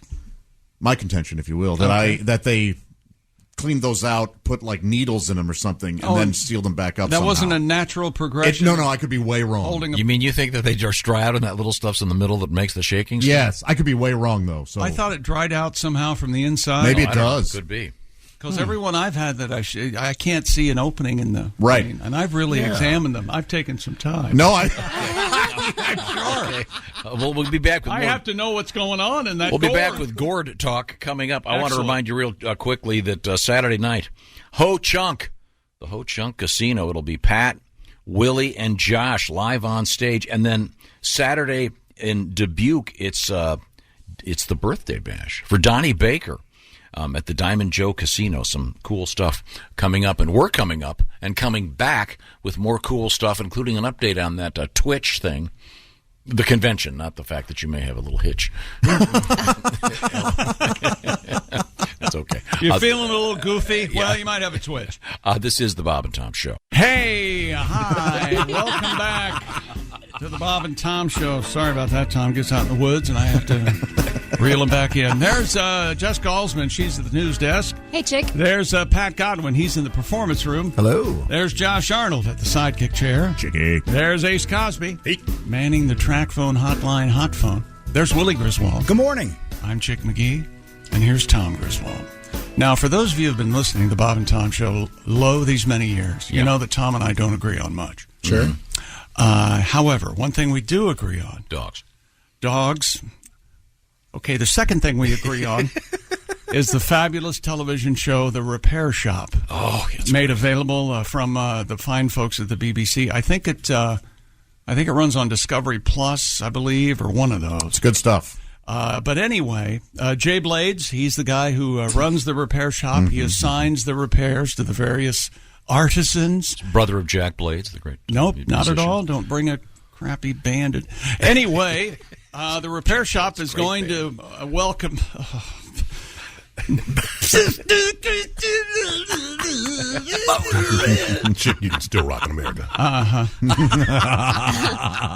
King Charles the Third. That's right, old Charlemagne. He's going to send 2 historic items, including an 18th century bracket clock, for restoration during a special episode of The Repair Shop. Oh, did he come into some new stuff? Oh man. Think he's cleaning the house over there? Oh, boy. At last we can finally get rid of this horror. We need to explain what this show is about. People will bring in... amazing items, like some kind of antique clock, and these guys will repair it. And some of this stuff they have to create... they'll have to recreate some obscure part and figure out how it would work. It's very detailed. It reminds me of I was saying off the air, one of my top 10 favorite movie scenes, any movie, any genre, is Toy Story 2, where the old man repairs Woody. Love that. It's just a great scene, and that whole show kind of makes it's just this is so nice. And they're getting a new flywheel flange 64 gear thing put together. It's really fun. And then they'll have a story. Like my favorite one was, I think, a grandfather of someone or a great grandfather was at sea for like years, and when he died, they had this leather-covered trunk that they needed to get redone, and it had gone around the world. I saw that one. Or something, and they redid the trunk, and it was just beautiful. Now the problem, people are sobbing. Yeah, there's one issue with the show, and that's they never say the cost. So sure. I'd love for them to go, as you can see, they go through the whole 20 minutes of what they did and how they... now that would be $22,000. Exactly. Nigel's been working on this for 6 months. right. By the way, Nigel's new Jaguar. No, that's what bothers me about some of those home repair things. They'll show some don't show the cost. They'll show materials, $24,000. What about the 10 guys working their asses off? But I just find the show incredibly relaxing. If you have trouble falling asleep, it's just there's always a happy ending. It's wonderful, well presented. It's kind of like that British Bake Off show. I haven't watched that yet, but people have told me I should. It's great. I don't know why I don't bake, but you kind of start watching that and go, yeah. Have you seen the British Wank Off? Just a couple guys there, whoever finished. Yeah, I did see that. Now, are they... Has to eat the crumpet. This week's guest, Daniel Craig. I did not stick around for the end. Are they allowed to encourage each other? Or... You got this. How does that work? Is you this got true? this. I just got this notice from someone saying, we were talking about Randy Johnson, baseball great, who is now a professional photographer, a very skilled photographer, has been a photographer his whole life, but he's now photographing NFL games, but it was kind of in the news. We were talking about him. And I was just pleased that Randy Johnson didn't go into pornography, particularly since his nickname was also the Big Unit. Right. Randy, British for horny, Johnson, universally meaning penis. It says that Alice Cooper's restaurant has a foot-long hot dog called the Randy Johnson. Yeah. Awesome. Is that true? Yeah. I don't know that we had the Randy Johnson, but I've been to that restaurant. It's in Phoenix, and I've had one of those hot dogs. We shared it. It's gigantic. Did you share it like spaghetti style? Lady and the Tramp, yeah. I got the Sammy Sosa, and the hot dog was okay, but the bun was so shriveled and small, it didn't even look like a hot dog. It was terrible. And it was with white bread. Yeah, but now it's something happened. Something's going on. So I was avoiding that joke. I was doing Why? It's shrivel true. balls joke was I was going for there. So is Randy Johnson going to be on the Repair Shop? Is that why we're talking about this now? You just kind of stomped all over. King Charles. I say it was 18 minutes after the 6 o'clock hour that the bug crawled up his ass. Yeah, no, yeah. And you. Or did you speculum open his anus and tweezer the bug into shove it in there? Have you ever noticed that Bug and Tom both have 3 letters? Yeah. So anyway, It's no coincidence. the episode with Prince Charles on the Repair Shop was filmed between fall of 2021 and March of this year, before Charles became king. I see. So there you go. But he probably won't show up. He's sending it. sending this up. I can't imagine just Charles. I bet himself. he'll be there. I beg to differ. If it was before he was king. He's there. Oh, He's there. Well, that's got to be seen. With Jay Blades. There he is. And they're singing Sister Christian crap over anything. That isn't a Jack Blade song anyway. The drummer wrote that song. Yeah, I will know. admit that to me Does is the drummer sing it too? Yeah. Overwrought. Does the drummer sings it? Does a tad? Yes. That I will admit that's one of the worst songs ever to. Oh, I disagree. I think it's a good song. I think it has completely meaningless lyrics. Wait, Yeah, great in Boogie Nights. I would agree. Oh, it's perfect. It's a great song. The melody's great. Just the lyrics are ridiculous. I mean, it has no meaning. It's like Dancing in the Dark by Springsteen. And that's sports. This Gun's for Hire. I'm dancing a piece of crap. But with that in mind, ladies and gentlemen, I think it's time. We got together a few weekends ago following the death of Queen Elizabeth. They're still investigating, by the way. Yeah, they'll figure it out. In honor of the new king. When does he become officially king? May 6th. Yeah, May 6th next year, right? He just can't wait to be king. This is a little something. We got a great video on various Bob and Tom social media platforms of this, put together by Noah from our staff, Mr. Ark. Yes. He has a nice beard, and he did a great job on the video. Please check it out on Bob and Tom's social media platforms. This is King Chuck.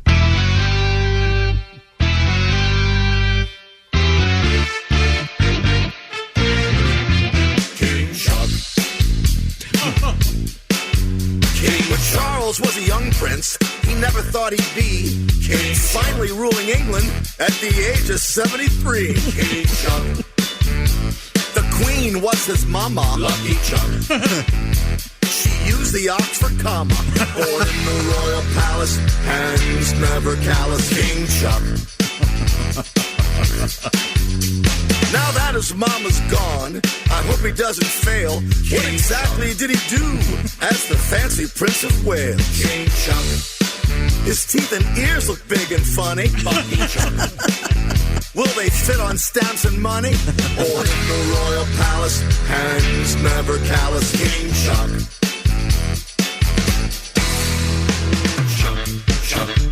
The Queen, she had her corgis. Prince Andrew had his orgy.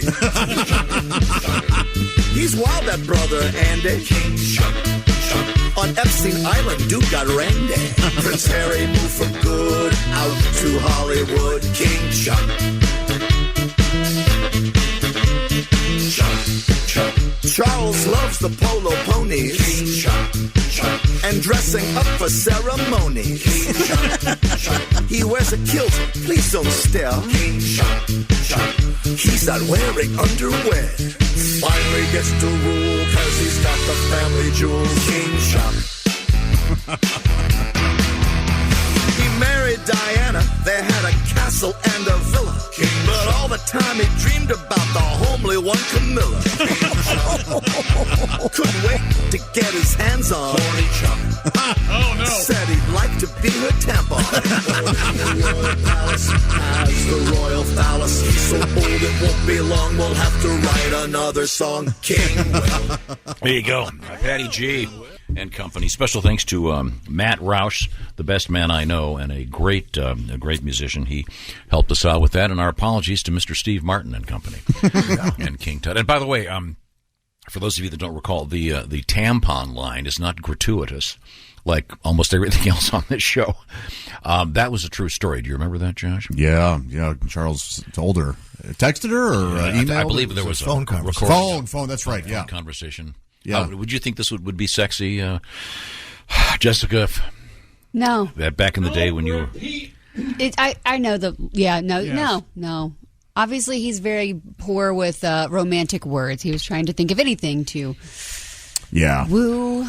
Got no game. Yeah. I think Boys got no game. The richer you are, the more sexually weird you become, I think. I think that just nothing is good enough for you because you have everything. We're going to find out that Big Papa over there has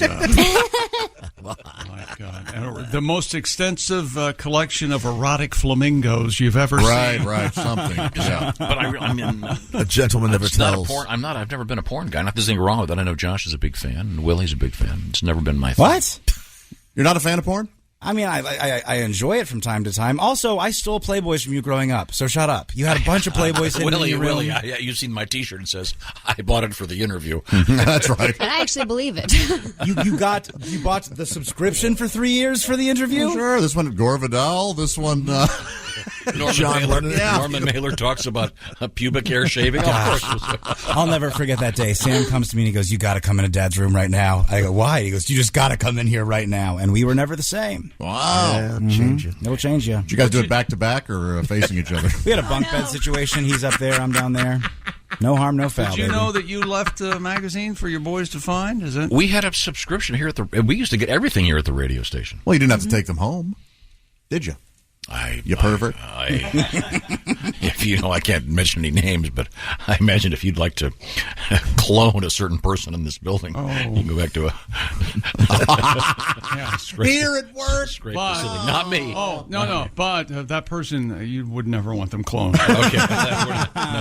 No names here. We've weathered the first storm of that person. We have a bunch of stuff coming up. I mentioned this weekend, Ho Chunk Casino. That's going to be Pat, Willie, and Josh in the Wisconsin Dells, Saturday only. And then is it next weekend that you're in Cincinnati doing your album? That's right, the Liberty Funny Bone, Friday and Saturday. Not this weekend, but the following. Correct. That's going to be exciting. That'll be good. Right now, I want to remind you that the tailgating season is here. Nothing better than tailgating with, of course, the Big Green Egg Mini Max. We're going to be giving another one of those away. I'll remind you that if you're interested in the Big Green Egg, guess what? We have the Pigskin Pick'em competition up and running. We're going to talk with last week's winner, Joel from Boise, Idaho. We'll talk to Joel, in fact, in about an hour, a little less than that. You can enter. Get your entry in before the Thursday Nighter starts. Just pick the winners. It's fun. Go to bobandtom.com/contest. Yes, sir. Oh, when we come back, we'll move on. I'm wrapping very excited. it up. Yeah. We've got an update on the jackass on the plane and the mushrooms. And I've got a solution for this, by the way. I bet you My new do. feature, Judge Tom. Oh, good. Oh, if only. You need a gavel over there. Oh, not a gavel. I need a trap door with gallows when we come back. This is the Bob and Tom Show. Hey, welcome back to the Bob and Tom Show. Chrissy Lee on vacation. There's Jessica Alsman at the news desk. Has anybody heard from the boyfriend yet? Do you text Andy often? I heard something about needed some space or something. I'm not sure, but I'm just guessing. There's Pat Godwin. He's in the performance room. Hey, Chick. There's Josh Arnold. Hello. There's Ace Cosby. Hey. Willie Griswold's here. Present. I'm Chick McGee, and here's Tom Griswold. Thank you very much, Chick. Really.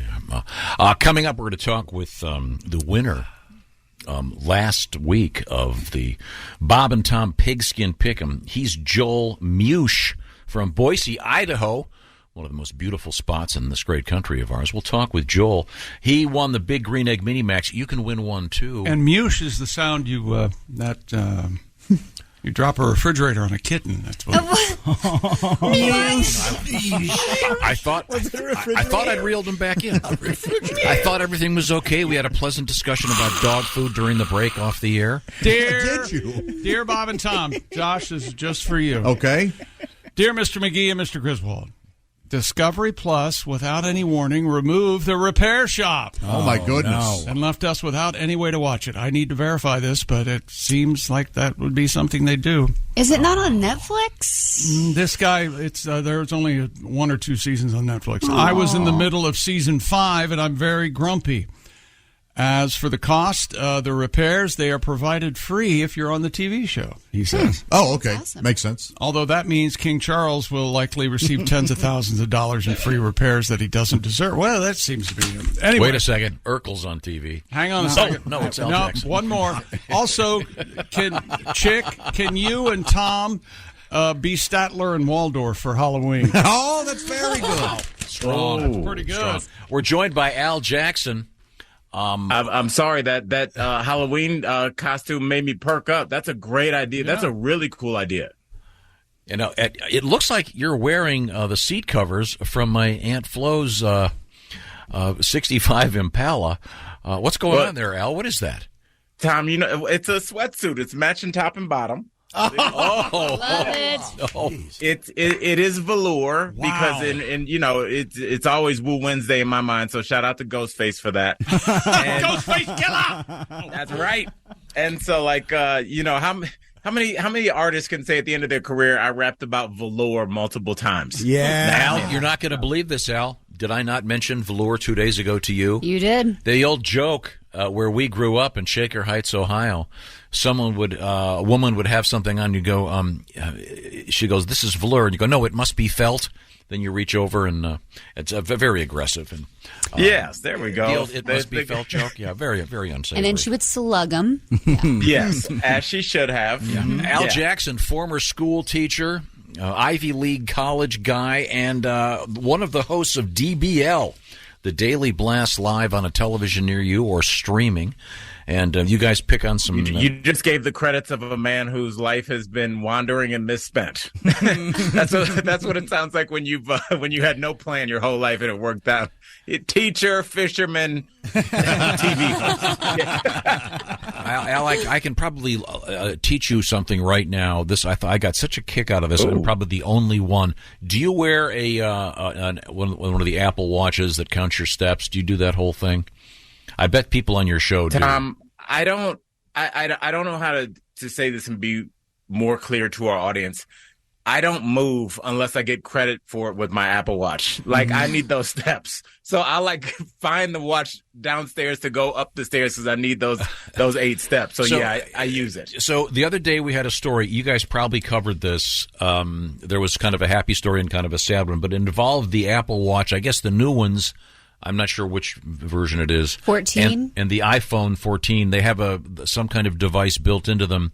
If you're in a very heavy car crash, for example, it calls 911, and it's actually saved some lives already. But the story was about Kings Island. They were at Kings Island. I believe Mystic Timbers. Shout out to Cincinnati, Ohio. Yeah, people, they'd be on the Beast, one of the great roller coasters there, and this device would call 911. So we were kind of joking about it, and I sort of said as a joke, well, I like to ride the Beast and leave it on so I get the steps. And then I got a great letter from a guy. He went fishing over the weekend with his wife, and apparently the motion of casting counted his steps somehow. So he goes, my wife was standing on a boat all afternoon, and she got 22,000 steps. So so good to know. Now, Al, everything's got a cheat, and I mean, if it says 22,000 steps, that's how much exercise you got because the computer says it. So you know, you don't even argue with that. I'd be down with that. But yeah, the steps are like, you know what it is? It's if you're like a person that you don't really like to move around that much. Some people are hyperactive, some people aren't. It works because there are a lot of people that are like myself that have weird things with numbers. Like if you not like so much OCD, but if you get like eggs from the store, you have to get 8. If the volume's on 21, it's got to be on 22 or 20. Something like that, where like there are these weird number things. So if you're close to 8,000 steps, you'll get up and walk just because mentally you cannot handle that kind of weird 7 number. Like you need to get to a number. So if you don't like to work out, like it's a good way to just like at least let your OCD get you some exercise. Yeah. Does anybody have that? Like you can't. Jessica and I were talking about this. We had Mark Summers in here, the television host, and Mark's got great stories because he has conquered a severe case of OCD, and he's a great guest. Got great stories about Dave Letterman. Mark is the homie. We talked on the phone last week. Yeah, he's great. But Jessica and I were talking about this. I have to have all of the temperature settings on my car at even numbers. It's a thing. Yeah. I wonder how many people are just fine with them on odd numbers. It would really bother me. Like I have to get an even number of everything. That's weird. And just saying it out loud, I'm like, I probably need medication. Yeah. No, Al, you're right. I broke it recently. I went, you know what? I like it better when it's on 7. This is but I always had it on 6 or 8, and then I went, this is stupid. This is your back massager we're talking about? That's right. And I went, no, I like it better on 7, so I'm doing that. When I do the volume on TV, I just try to not look at the numbers, and I kind of basically close my eyes until I hear what I want to hear, and then I just don't pay attention to the numbers. That way it's like I don't have to think about it. If I don't see it, I don't know. That's odd. Well, then it doesn't matter. Then I don't care what number it's on because I don't even know. Back in the VCR days, I found out how to fix that blinking clock. Electrical tape, just put right over the thing. Oh, yeah. Okay, Al, we got to get to it. Al's job on this show is to make me a little more hip in the world of language. Have you got a new phrase for me, Al? Oh, Tom, I'm offended at that question. Of course I do. You know, that time, there are times when I'll ask you what a phrase means, and there'll be times where I'll tell you a phrase, and then you need to tell me what it means. And that's going to be one of these situations. Now, Tom, let's just say I said to you the following phrase, like I left my keys. What question would you have asked me for me to say that to you? Wow. Like I left my keys. This does not involve... Think logically. Okay, this does not involve a sexual encounter with a very large woman. You know, the old find my keys and I'll drive out. Okay, sorry. Like I left my keys. I could flip a coin in there. Is that big enough for you? Oh, sorry. Like, anybody have an idea of this? You went back in there? Like, man, I had to go back. Yes. Oh, nice. Like you're coming right back. Yeah. Oh. But check out the big brain on Josh. Just a lucky guess. So that's it. Yeah. Like you come right back. Like I left my keys. Oh, I see. Like I'm just running to the store and coming right back. I'm not going to be gone all day. Okay, but you'll need your keys to run to the store. You could walk to the store. Yeah. But I'm coming back. It's a simile. It's That shows how far out in the suburbs Tom lives where walking is just for dogs. Oh, yeah. People live near their laundromat. They can just walk That's there. right. So you'd be like, I love this restaurant. The burger's so good. I'm coming back like I left my keys. Something along those lines? Yes, absolutely. Cool. Oh, very good. Well, thank you, Al. Now, give me one more, Al. That's a fun one. Yep. Oh, Tom. All right. Well, this is a great one. Let's say, Tom, that you're gonna meet Chick and Jess at a bar, and you walk up to Chick and you say, "Well, where's Jess?" And he says, "She's over there getting sauced up." What is he talking about? And it doesn't have to do with alcohol. Oh, wow. Okay, because alcohol sometimes referred to as sauce. Yeah, I think there's an app called Saucy. But back in the day, she's getting all sauced up. She's over there just getting sauced up. It's not something as simple as putting on makeup and trying to look all purty.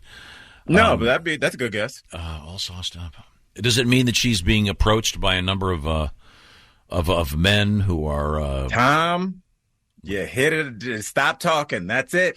Somebody's over there spitting game. He's over there, shit, like somebody's putting the sauce on her, like trying to see what's up. No, we're not literally talking to about you. You're getting sauced up. Yeah, there's no fluid. If you're the ones doing it, you're saucing. Right. Okay, Gotcha. Really? Oh, that's a good one. So you could say, I'm going to go sauce her up?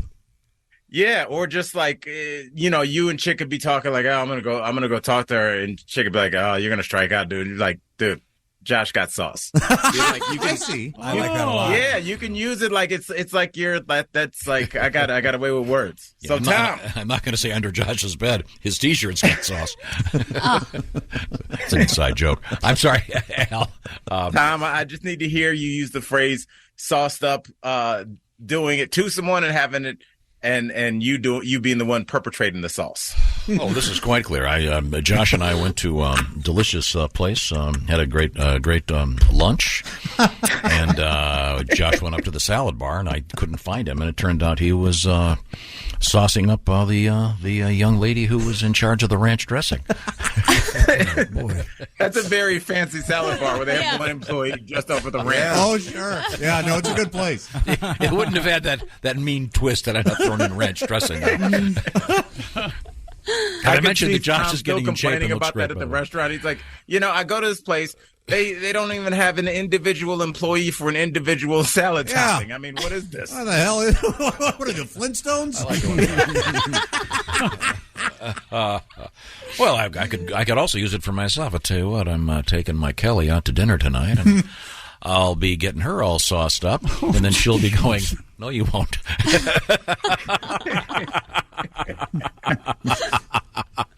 You really are taken.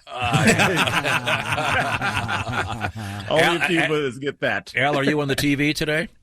I am on the TV. We got some fun guests. I believe I just looked, but I think Danny DeVito's back on the show today, so that'll be fun. That's great. Wow. Yeah, and you know what? It's Josh. It's so cool. Sometimes, like, because you meet people and you're like, thank God you're cool. Mm-hmm. Yeah. You know, where you're so, they say that don't meet your heroes. And I mean, I'm not telling you guys anything. I'm sure you guys have had people that you're excited about and you're like, oh, you're a guy that needs this in your green room. Boo. You know, but he's great. Cool. Very cool. Yeah, that's always great when you have somebody that's famous and they're incredibly cool. And it happens more often than not, actually. The show is Daily Blast Live. Are you doing any live comedy anytime soon, Al? I am. From my Chicago, Midwestern folks, if you want to make the pilgrimage up, I'll be at the Comedy Bar in Chicago October 21st and 22nd.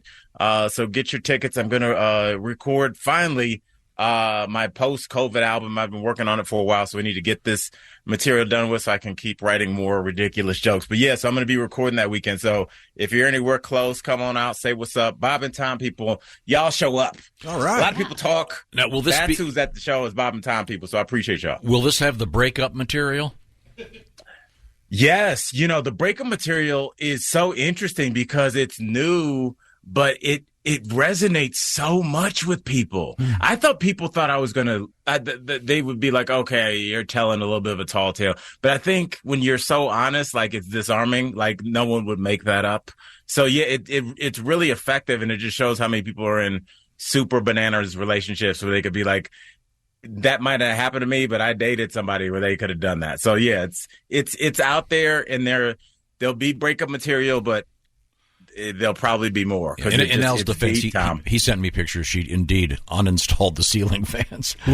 Oh, my gosh. Oh, ceiling fans sold my bed, sold my That's very good. Comedically, I feel bad for you. It's the little things that, like, when you list the big things, like, yeah, she stole my sofa and my bed and all that kind of stuff, my tape. But like, it's the things that you don't think about in your house, like things you go to reach for, like when you get out of the shower and you're like, damn it, she took my Q-tips. You know, like, oh man, that's almost worse. Yeah, petty. Just petty. took all the spoons. Took my man shaving stuff. Oh, it's awful. She did. I swear to God. No more manscaping for Al Jackson. Al Jackson is one of my favorite human beings. Watch him on Daily Blast Live, please. Thank you, Al. See you, Al. Hey, I love y'all. See you, buddy. Coming back, we have an update on the lunatic on board the plane on magic mushrooms. And Josh, we've got a Bigfoot story for you. The signs are up saying, warning, beware of Bigfoot. Okay. At a state park. This is the Bob and Tom Show. Hey, welcome back to the Bob and Tom Show. Jessica Alsman at the news desk. Hello. Christy Lee on vacay. There's Pat Godwin in the performance room. Hey, chick. There's Josh Arnold. Hello, my friend. Okay. There's Ace Cosby. Manning the track phone hotline. Hot phone. There's Willie Griswold. Yo. I'm Chick McGee, and here's Tom Griswold. We're back like we left our keys. That's great. Did I do it right? Yeah. Did I do it right? I don't think so. I Okay. didn't do it. I didn't do it right. To speed things along, I'm going to go, yes, it was a perfect thing. Thank you very much. You're welcome. Coming up, Sexy Time. Oh. With Allie Breen, a very special edition of Sexy Time. Well, really laying it on today. That's nice. Yeah. Really. Must be the coffee. Putting some stank on it. Putting some sauce Also on coming it, up right? in just a few minutes, am I correct in saying it'll be the Shoe-In of the Week with special guest Joel Mush from Boise, Idaho. He's our Week 5 Pigskin Pick'em winner. You could be a winner this next week. All you got to do is pick all those games starting tonight. So get your entry in before the Thursday nighter. All you got to do is pick the winners. Go to bobandtom.com/contest. Right now we turn to Ms. Alsman over there at the news desk. What's happening? Got an update on the man high on magic mushrooms. Federal prosecutors are saying a man who was high on the magic mushrooms caused havoc on a United Airlines flight. According to an affidavit, Mr. Chiru Selvilla began exhibiting disturbing and uncontrolled behavior an hour into the flight from Miami to Washington's Dulles International Airport. Dulles? This whole Airport. time? Yes. Yeah. This really rocked your world It there, did. I'm sorry. Named after John Foster Dulles. I thought it was Jeff Doles. Who's Jeff Doles? Doles? I love that you have a backstory for this reason. Dulles, you've never flown into Dulles? I don't recommend I did, it. but I just looked at the letters. That's the place that I like Kenny. has the weird Star Wars buses. Yeah. You know what I'm talking about? The Transport. I've never flown into Dulles. It's don't. It's got. Well, how do you describe them, Pat? Star Wars like transport. Yeah, like the wheels, long legs. The bottom of the bus is 10 feet off the ground. Weird. Like an AT-AT. It's crazy. Have you ever been so stupid as to fly into Reagan and then fly out of Dulles, but think you're flying in and out of Reagan? Oh, and you go to and the then wrong... show up at Dulles, and well, its flight leaves from Reagan in about 20 minutes. You better hurry, something like that. No, have you? Oh yeah. Okay. Oh hell yeah. Well, the man allegedly broke a piece off a locked lavatory door. Not a laboratory. That'd be cool. Laboratory. Get out of here. There's a laboratory on board the plane. Yeah, that's a duel. We're bringing people back to life in first class. There's ghouls at duels. I'll tell you the story. This jackass is running up and down the plane. He's shoving his face in front of people and just smiling like 2 inches from their face. What a weirdo. Well, mushrooms. Eventually, there was a cop on board, fortunately. They subdued this prick, handcuffed him, and he has admitted that he was consuming psilocybin before boarding the flight. Why would you even want to do that? Man. Even if you enjoy smart. that kind of thing, go to a Fish concert and do it, not a Spirit Airlines flight. This is the thing. If I were the judge, I would recommend sending the guy back up and letting him deplane at 15,000 feet. Right this way, sir. We've got oranges for you. Yeah. Next trip, he'll be taking the bus. But did you see the part? Let me see if it's in this version of the story. Here we go. Special Agent Daniel Markley said that Mr. Sevilla, I'm not sure, continued his outbursts, screaming, laying on the floor of the airplane, jumping up, grabbing a flight attendant's breast, and twisting it. Jeez. Apparently trying to dial in Moscow. Did you ever do that, Josh? The tune in Tokyo? The tune in Tokyo thing with a lady friend? I have, I've not. I've not done that. You never have? I would assume actually said the words, tune in Tokyo. I've never heard that phrase, but I know what you're talking about. Yes, it would be an intimate moment with you and your breasts and some hands that weren't yours. You've said tuning in Tokyo to the person. No. Yours truly? Yeah. God, no. I was just hoping that Willie says he has said it. I am a huge fan of a bedroom bit. I love a little bed joking around. Guaranteed. I've done that this week. What are you talking about? It's a good time. Loosen up in there. Have some fun with your lady. There's plenty of fun. You should have fun. But I thought you meant like you just did it. Not in the throws, like in the playful throws. Oh, no. Like on a playground or whatever. This is like a little like pre-bed goofing. That's all we're doing. We're having fun. Being silly. I'm doing an English accent, maybe a Borat voice. Okay. I'm having a fun time. Well, I'll check the oil if you got to, whatever. And if this is a word, fun. Consensuality, if that's a word, is a factor with that. Exactly. In this case, this guy's just a deranged jackass. Yes. And again, I know that I don't know much about physics, but they can't open the door and kick this guy out, which would have been fine with me. That or have a thing that drops him into baggage. Hope you don't freeze, a-hole. Boom. You get to ride with everybody's suitcases. Anyway, We have an update in the Talking Head song. Really? He's high on mushrooms out of his seat, screaming the miles in his bare feet. So they cuffed his hands to his chest after he grabbed the flight attendant's breast. He's a psycho flyer. What the hey? He's fa nuts. Cops came and took him away.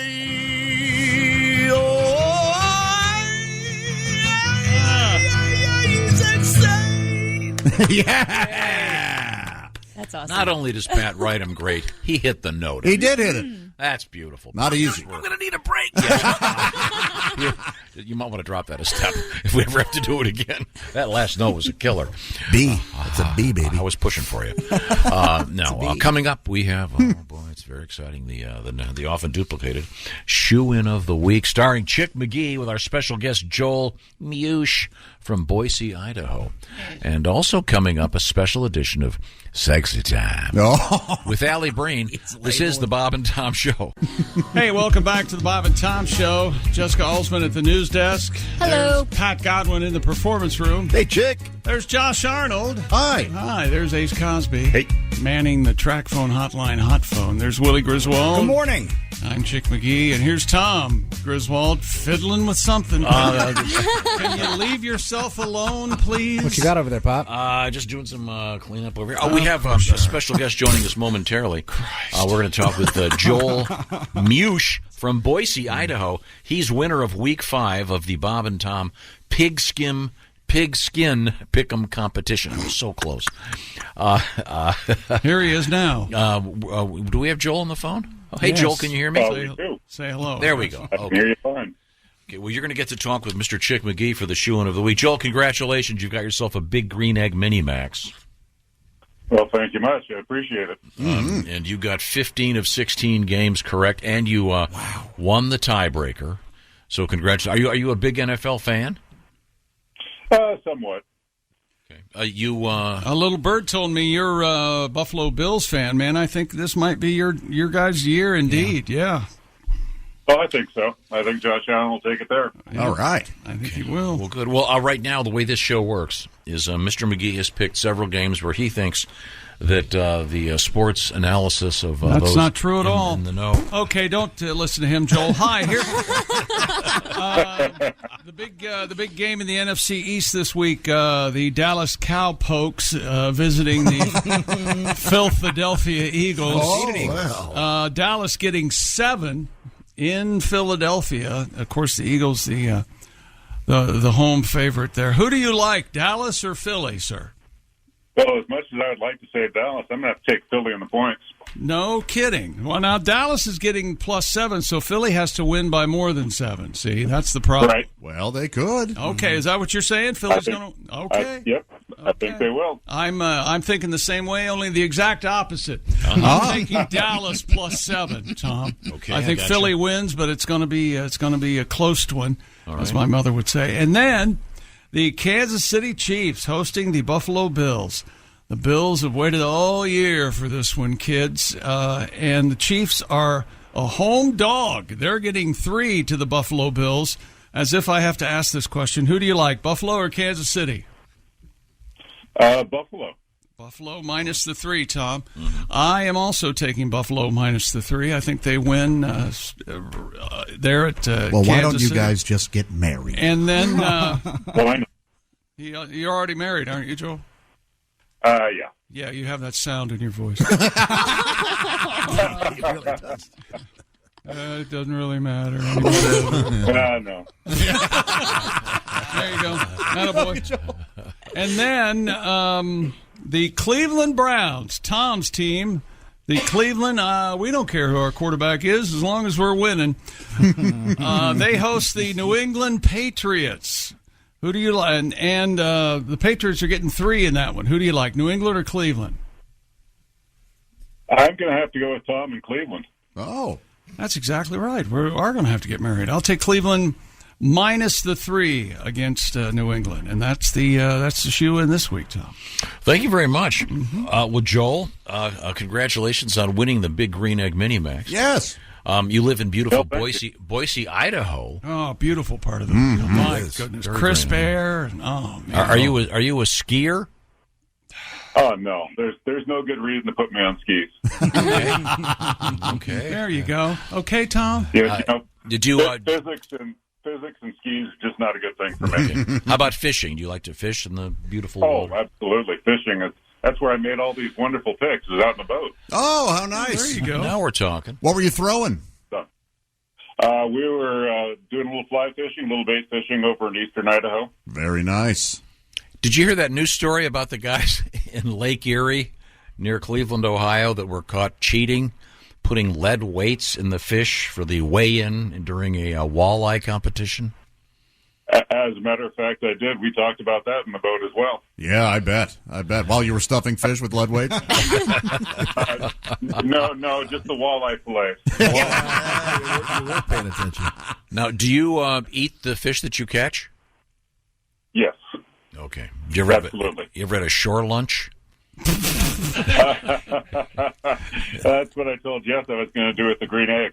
Oh, nice. Take it out there. See, I didn't know that. Well, how cool. Well, Joel, thank you and congratulations. See, we all have to bend to his whim. We've all incorporated shore lunch into our lexicon. I just can't take it anymore. And by the way, we had a lovely boat day over the summer. We got sandwiches from the deli, folks. We do not have a shore lunch. Nothing better. You get some kind of animal fat, big cast iron pan, 2 inches deep, scalding hot, could kill anybody if they stepped in it. And then you put your fish in there. That's you fry them up. Joel, congratulations. You sound like a good guy. Thank you. Did you take your wife fishing with you? No. Of course not. No, that's what I figured. Yeah, you have that sound in your voice. You're very happy about fishing. Scare the fish. I just want to see his Robert Wagner impression. Took one of his sons with him. Hey, Joel, thanks. And I'll urge everybody to enter the contest before tonight, right? Mm-hmm. All right. You can get in for you won week 5. It'll be week 6 starting this evening in the NFL. Thanks, Joel. Appreciate it. See you, Joel. Happy casting. I like Joel already. Now it's time to go to my right. You're right. What? Most of the time. I hated that. It was very funny. It was well done, but I hated it. It's Jessica Alsman, and there's a story I picked out just for Josh because it's about your favorite thing, Bigfoot.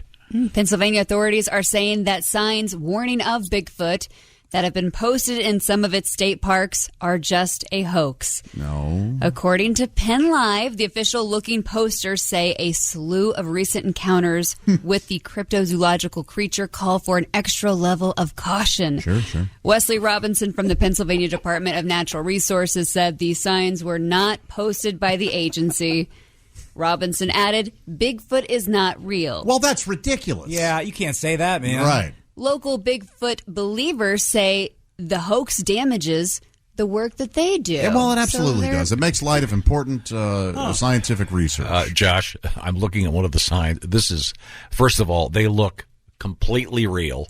They've got the Department of Conservation and Natural Resources logo, but what really sells it, they're in English and Spanish. Oh, that's funny. Wow, yeah. They really want to make sure everybody is aware. And in Spanish, I can't read the Spanish part, but when it gets to the term Bigfoot, the Bigfoot word is in English. Grande Pie, I believe. Yeah, right. I assume that there is there has to be a Spanish version of Bigfoot, right? There's one in every country. Well, the chupacabra is a different cryptozoological creature. Okay. But, yeah, sure. Okay. Hilarious. Whoever did this. These signs are they're on trees everywhere. I would argue the Sasquatch should need signs saying, watch out for the people, because, let's be honest. Would your point be that it's possible that Bigfoot himself put the signs up? Yes. As a to sort of keep people away. Sort of a beware of dog type sign. No, maybe like a ruse in order to get the knowing, as smart as Bigfoot is, that knowing that the Department of Conservation will declare it a hoax, thus freeing the Bigfoot. I see what you're doing here. There's a mocking there's tone. It's no fun. And a definite tone. It's unappreciated.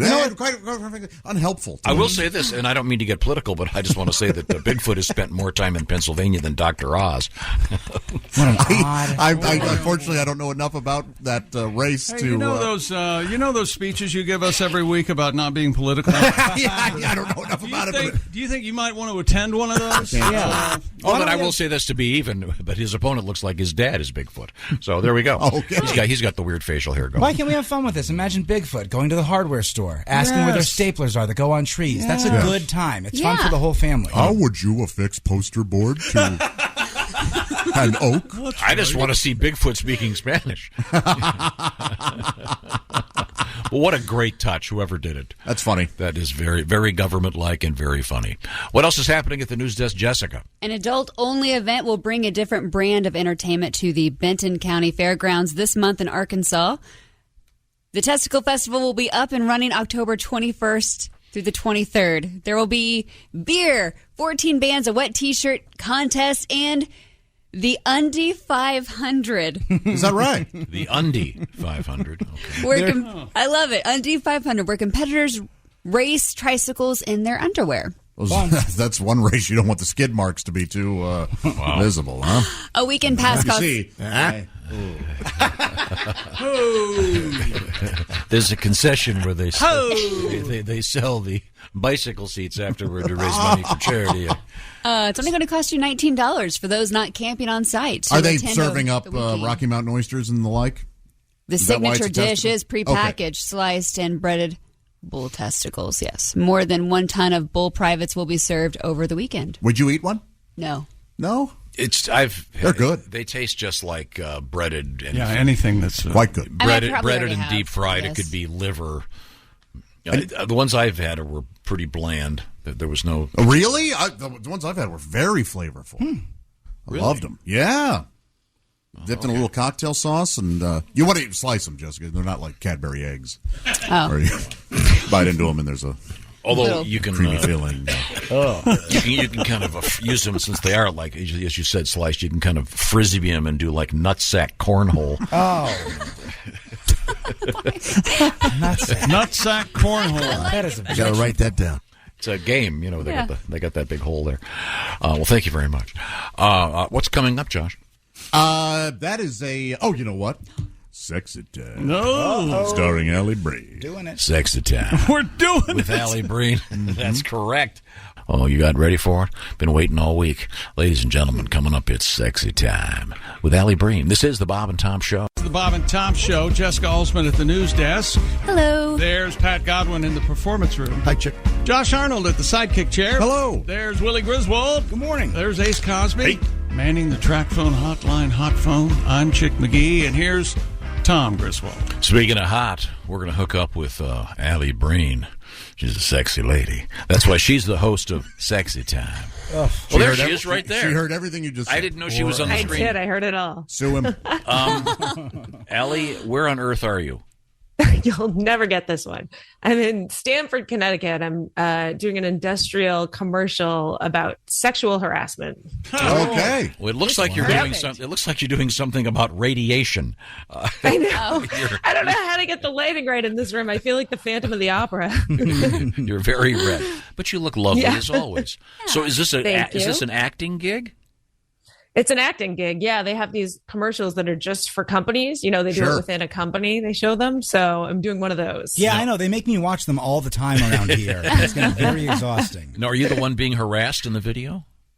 One of many people being harassed in the video. Yeah. Okay, wow, that's interesting. Light harassment. They just say something inappropriate, and then I think people get tested as to what level or if it's actually an appropriate or inappropriate. Yeah, we genuinely have to do it every year. Yeah. Yeah. Well, you guys have to do that? Yeah, but you're being on You guys fail every year? I was just going to say. Hey, did you hear what she said? She's funny. Turn her off. Being on this show, Allie, may be by definition sexual harassment. Before we get to your segment in which people can write Allie, by the way, it's ALLIBREEN, Allie Breen. Tell us your love troubles. Allie, we were talking about earlier today. How did we get to this? Oh, we were talking about Randy Johnson, the famous baseball pitcher, who is now an excellent photographer, by the way, and he's photographing NFL games. But with a name like Randy Johnson, and you may not know this, but his nickname was The Big Unit. And, of course, Randy being slang for horny in the UK and Johnson being universally recognized as a reference to the male member. We were just pleased that Mr. Johnson chose not to go into a career in pornography. But once we got onto that topic, I got this letter. Dear Bob and Tom Show, the first porn I ever saw was at a friend of mine's house. He found an 8mm film of his dad's. We set up the projector, didn't have a screen. We watched it on the front of a big white refrigerator. To this day, I get a little turned on, a warm feeling when I see a Frigidaire. Oh, wow. That's called imprinting. Mm-hmm. So for the rest of his life, he walks in and sees a white fridge. He thinks of that porn. Wow. Okay, now, Allie, I know. Thank God people mostly have chrome fridges at this point, or whatever that silver color is. Well, Chick was saying, interestingly enough, that you're having trouble finding a metal refrigerator that you can put the magnets on. I found one, but it was a 3 or 4 car finagle. I could call finagle. I can tell you that. Pretty liberal with the phrase "interestingly enough." There. Josh, I'll explain how radio works. The idea here is to be interesting. Yeah, to be interesting, and I think it's that's fascinating that you that ship has sailed. See, Allie had brought up the fact that most refrigerators now are, stainless steel. What is yours? Do you have that? I have stainless steel, like 70s era Same. pea green. No, stainless steel. Yeah. Okay. Well, Allie, let's get to our letters and get Josh interested. Dear Allie, my boyfriend has peed the bed twice when he stayed over my place. We drank a lot the first time and it was kind of funny, but the second time was just straight up no reason pee. Also, I had to clean up both times after him. Now I'm mad at him, but I'm worried about fighting with him because my friend told me it would be shaming him. What should I do? Okay, now we happen to have a couple people in the room who, and I'm not trying to be mean here, but No, you don't both. have. I'd hate to see if you tried. Yeah, no kidding. Both Josh and Pat have suffered. What's the technical word for this? Nocturnal enuresis. Nocturnal. Yeah, I was a bedwetter. Yeah, and Until when? Well, on a regular basis until. Boy, I honestly don't remember maybe 10, 11, somewhere around there, but it has happened to me as an adult, and mostly when drinking. It's only happened a handful of times, but once was with a girl, and like a one-night stand, and I had to, but I stayed and cleaned. Okay. I did her laundry. So this may be a medical issue. So I think she should. Don't you think she should address it in the sort of most sober, kind of nice way, and go, "Hey, by the way, I was reading about this. You may want to look into." She should talk to him. Yeah, there's no reason to get mad at him. You can get mad at him for not wanting to clean it up, though. I think that's fair. Yeah. Like, there's no point in acting like it didn't happen. You're like, hey, Right. this happens. I understand. But, like, don't just expect me to take care of it because I'm not your mommy. Yep. You know what I mean? Like, I'm not, you're not 7. By the way, you had a nightmare. by the way, The thing you need about not wanting to be comforted. somebody's mommy, Excuse me. I don't know if they have a thing about it or just not. now, there's a truck driver somewhere. When you said "I'm not your mommy," has to pull over right now and take care of business. That was very sexy. Yeah. I don't know, Allie. What do you think? I'm with Jessica on this. She shouldn't get mad at him, but I think she should be like, hey, stay and clean this up if you're going to do this consistently. It's probably your issue to clean. I would imagine a talk with a medical professional would be in order. I don't know anything about this, but if he doesn't offer to help clean, Well, that's then an you issue. can shame him after that. Just know that typically shaming him will cause him to do it more often. Mm-hmm. And she could just make the bed with like those Gallagher tarps that they used to put over crowds. Just put full plastic on the bed. There are Big Daddy, he puts down newspapers for the kid that keeps peeing the bed. Again, none of this will help. I would recommend a medical professional, frankly. Get him a diaper Probably with the like better Transformers on there. That could be that's fun. cool, yeah. Oh yeah, those pull-ups. Do they make cool adult diapers with like logos and stuff? Oh, like your favorite team logo, or that'd be fun. I'm serious. Yeah, I know. Because adult diapers are funny until you need them. Right. I'm not there Well, people yet. would actually wear those to games, I bet. Yeah. So that they could pregame without going. You'd have a bunch of guys wearing, Cowboys diapers all day. Right. That's true. They wouldn't have to get up to go to the bathroom. Yeah, it's a Pacers diaper, but in another way, it's a Piston diaper. Piston shorts.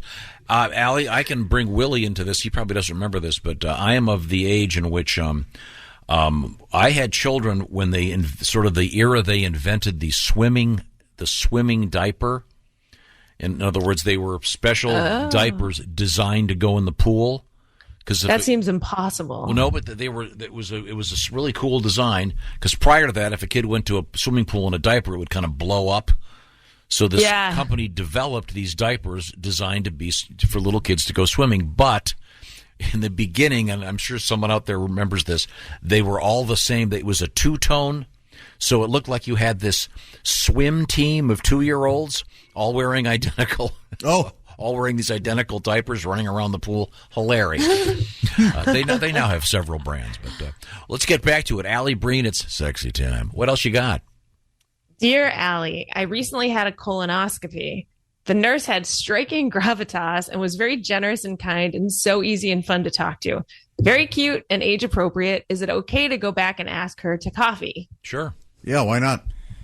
I kind of don't know what the term striking gravitas means, but... It means professional, spoke with... No, I think performed with... Perform the colonoscopy with gravitas is what I would think. That's how you would want it to be. Yeah, but you don't want the guy going, okay, Joker. the airplane's coming toward the hangar. Got it in the hole. What about if you say, "Oh yeah," while she's doing that? Is that a problem? Or? Are you going to do this the mature way and just go back to the hospital, or are you going to do this like if it were Joey from Friends and break your back or get another injury so you can go back and get the same nurse? Oh, What's there your you plan go. here, Yeah, sir? yeah, That's my question. Go ask her for coffee. Yeah, you have every. Yeah, do it. Go back. I know what you should do. You've had a colonoscopy, right, Josh? Yeah. And they give you the photographs? Right. Go back there and ask her if she can give you some wallet size, and then give her one. That's kind of funny. And then give her one. All right, I would just... They give you pictures of your colonoscopy? Yeah. Sign it for her. Wow. Well, now they're digital, but... Right. Yeah, but you have to pay for them. Otherwise, there's a little watermark on there, and it just looks terrible. Yeah. I took mine to FedEx, and they blew them up for me. But by the way, it's super important to get your colonoscopy, ladies and gentlemen. But yeah, I think it's cool. Sure. So, Willie, you think you should actually physically go back to the facility? No, I'm just saying that's how you do it in a sitcom. But I mean, should he phone up the facility and say, "Hey, can I talk to Rachel or whatever her name is?" This is a delicate situation because you don't want to call because then you could look like a weirdo. Plus, you're calling her at work. Yes. Well, you're also But showing how do you show up at work? Yeah, showing up at gracefully? work is even more. You just go and ask whoever's working that desk and maybe try to find out if she's even single and find out some info about her. Sure, snoop. That's the way to go. That's always good. Because Or what you if can do went something in, you were really funny. presumptuous. She goes, "I don't wear my rings during the procedure because hello." Yeah, that makes sense. Yeah, you could say, "Hey, by the way, I lost my Ray-Bans. Were they up my ass when you were looking in there?" So you're going to ask her. No, just get a good 2 weeks to 21 days to try to stalk her and find out what she's about. Yeah, go park in the parking lot. That's follow right. her home. Couple car lengths in front of you. Exactly. Cover car. This is a tricky. I don't know how you front would and follow. It's a I have tricky no idea. situation. I honestly think I would walk in and go, "Hey, I'm so sorry. I know you're at work, but I wanted to, I had a good time with you the other couple weeks ago or whatever. I'd love to take you for coffee if you're interested. If not, no worries." By the way, Go out with me, I'm going to kill myself. for what it's worth, the great singer and songwriter Kenny Loggins, I believe it was his second wife. He met her when she was giving him a what is it called? A high colonic. Oh, colonic. I've had one of those. There is not a story that has been told that you can't ruin with another story. It's amazing. I love Kenny Loggins. Well, you're the one. Many people He had his enjoy day, certainly. His day continues. He's a great singer. I don't think that's true at all. They were trying to release him of some logins. Yeah. During that colonoscopy. There you go. Or during that. The comedian speaks. Yeah. I would hope so. Let's get back. Do we have another letter over there, Allie? I do, but first I have a little reveal on this one. Whoever is giving the best advice, it'll be taken, because that was our friend Kostaki who wrote that one in. Oh, wow. Yeah. Wow. Jim to ask out his. Wait a minute. Kostaki's the one who got the colonoscopy? Wants to ask out the Yep. nurse. Oh. Yeah. Oh, They had a hot definitely do it. colonoscopist. Does Yeah, I think Kostaki so, know too. that you're telling us this? He does. I would not reveal Kostaki's private information to you guys if he asked me not to. He, yes, absolutely knows Okay. we're talking about it. I do think we should break more HIPAA laws during the segment. I Yeah, think yeah. that would be fun. Medical privacy, get out of here. He's got his foot in the door. Add some excitement. He can just invite her to his show. They made a romantic comedy about a guy who met a woman during a colonoscopy. Really? Did you guys see it? What was it called? Along Came Polyp. Well done, my friend. Wow. You guys didn't watch that one? That's a Rachel joke. Well, Jennifer Aniston. Jennifer Yeah, Aniston. that Yeah. part, yeah. I'm sorry. Yeah, Jennifer Aniston. Yeah. That's very good. Along Came Polyp. Yes, shit. Josh, that did not get the laugh that it deserved. It got the laugh. It got we acknowledge the cleverness of it, and I was this is interesting that this is Kostaki. Yeah. Yeah. So this is like putting Yeah, he's putting himself out there. he's putting the bum in Bumble. I guess nothing. Well, then, since he has a little bit more of a known reputation as opposed to like just a complete stranger, and he should show up with like Starbucks coffee for the entire floor, so he looks like a super nice guy. Well, he can only bring half the coffee. All- His ex is going to. Osman, that's not a bad idea. Thank you. That way, everyone likes him. Like, girl, go out with him. This is you've got a whole scene here, a cast, I know. And then Now we're actually writing all of a a sudden romantic Octavia comedy. Spencer's in it. I'm invited to the wedding. Excellent. that's actually a very. That is a good idea. Mm-hmm. Bring them Yeah. some cookies, anything. Yeah. Yeah. Yeah, although I'm sure that in Absolutely. that place, brown beverages probably aren't that popular. Oh, Yeah. I brought you guys some brownie on second thought. Let's go with the vanilla latte. Boy, I feel bad for the guy who brought cornbread. Hey, Cake's not much better. well, Kostaki, we got to talk because there isn't a better joke writer out there. He'll be able to fix all of ours. Yeah. Okay, Allie Breen is our guest, and Allie is currently starring in an industrial video, but she's also a stand-up comedian. Are you working this weekend, or are you still doing your video thing? Oh, I am working this weekend. I am at the Long Beach. I'm at the beach house in Long Beach, Long Island, with the guy David Koechner. He's the David whammy Koechner. guy. Sure. Yeah, the whammy guy from Office. What is that? Anchorman? Sorry, I should have better. Anchorman. Thank you. It's I actually love Dave Sunday Koechner. and Monday. In fact, Yeah, he's great. he's in my daughter's favorite movie, that camp movie. Oh, I don't know what it's called, but yeah, I know what you're talking about. He plays the head of the camp. I've seen it 10,000 You know times. that description? I feel like I've seen it. No, Willie knows it. Maybe Allie can get a picture with Dave and send it to you to show your Oh, daughter. that'd be great, yeah. Oh, I will for sure. And he's also doing a night of Office trivia. So it's going to be, I think, 3 shows and 1 Office trivia. That's fun. Yeah, he was on The Office. Yeah, it's going to be a lot of fun. He's a really nice guy. Yeah. Packer, is that his name? He did get Todd divorced, Packer. didn't he? Wow. Yeah. I think he's... Yeah. Oh, yeah. Yeah. I'm hosting Office Trivia. Come on out. I would love it. Tell Mr. Koechner that Finn says hello. She loves Yes, I will. I'll get a picture for sure. Okay. We can squeeze in one more quick letter if you've got one. Absolutely. Dear Allie, my boyfriend gets really mad at me about stuff that I did in the past, and he'll block me on Instagram and Snapchat to punish me. Ew. Sometimes he'll even block me on his phone so I can only email him. Come What do on. I do to Get get him out. to stop? Get out. Break up with this guy. Leave him. And give me his info. Break And I up. just, Yeah, sorry. Or I'm sure. tell us all what his All's info middle is. handle. I'm sure you like him, and I'm sure he does have some positive qualities, but that's just get out. No, that is That's a child. You're not in abuse. He's a 7th grade narcissist. anymore. Right. You're dating a boy, not a man. You need a man. Yeah.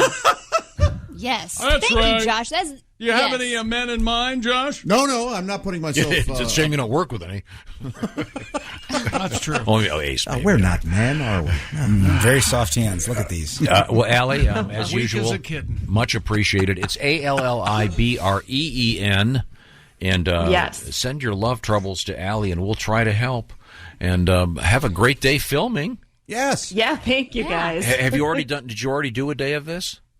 I did a day of it. Today's only a half day, so almost finished. Okay. Was the harassment pretty serious in the harassment video? All harassment. is No. serious, though. They try to make it very innocuous to see if people think it's okay or not, and basically the rule is that anything even slightly over the line is inappropriate.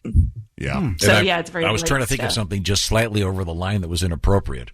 Like, is this a steel? We're working on steel here. That's not the only thing that's hard.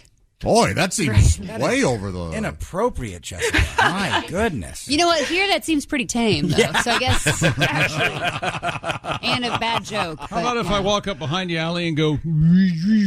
I think that's just more odd. Funny Is that just odd? Yeah. Exactly. Maybe it would be something like, Allie, you look like you're really sunburned. Can I see your tan lines? That would be That's inappropriate. And then follow that Yep. up with. Yeah. Now it's around. Now it's right. We crossed the line. Hey, what does aloe taste like? Can I lick your tan lines? Oh, That would be bad. Gosh. yep, that's a bad one. Allie's turning red. These are jokes. You're just kidding. Thanks, Allie. Thanks, Say hi guys. to Dave Koechner for us. Right now, speaking of love.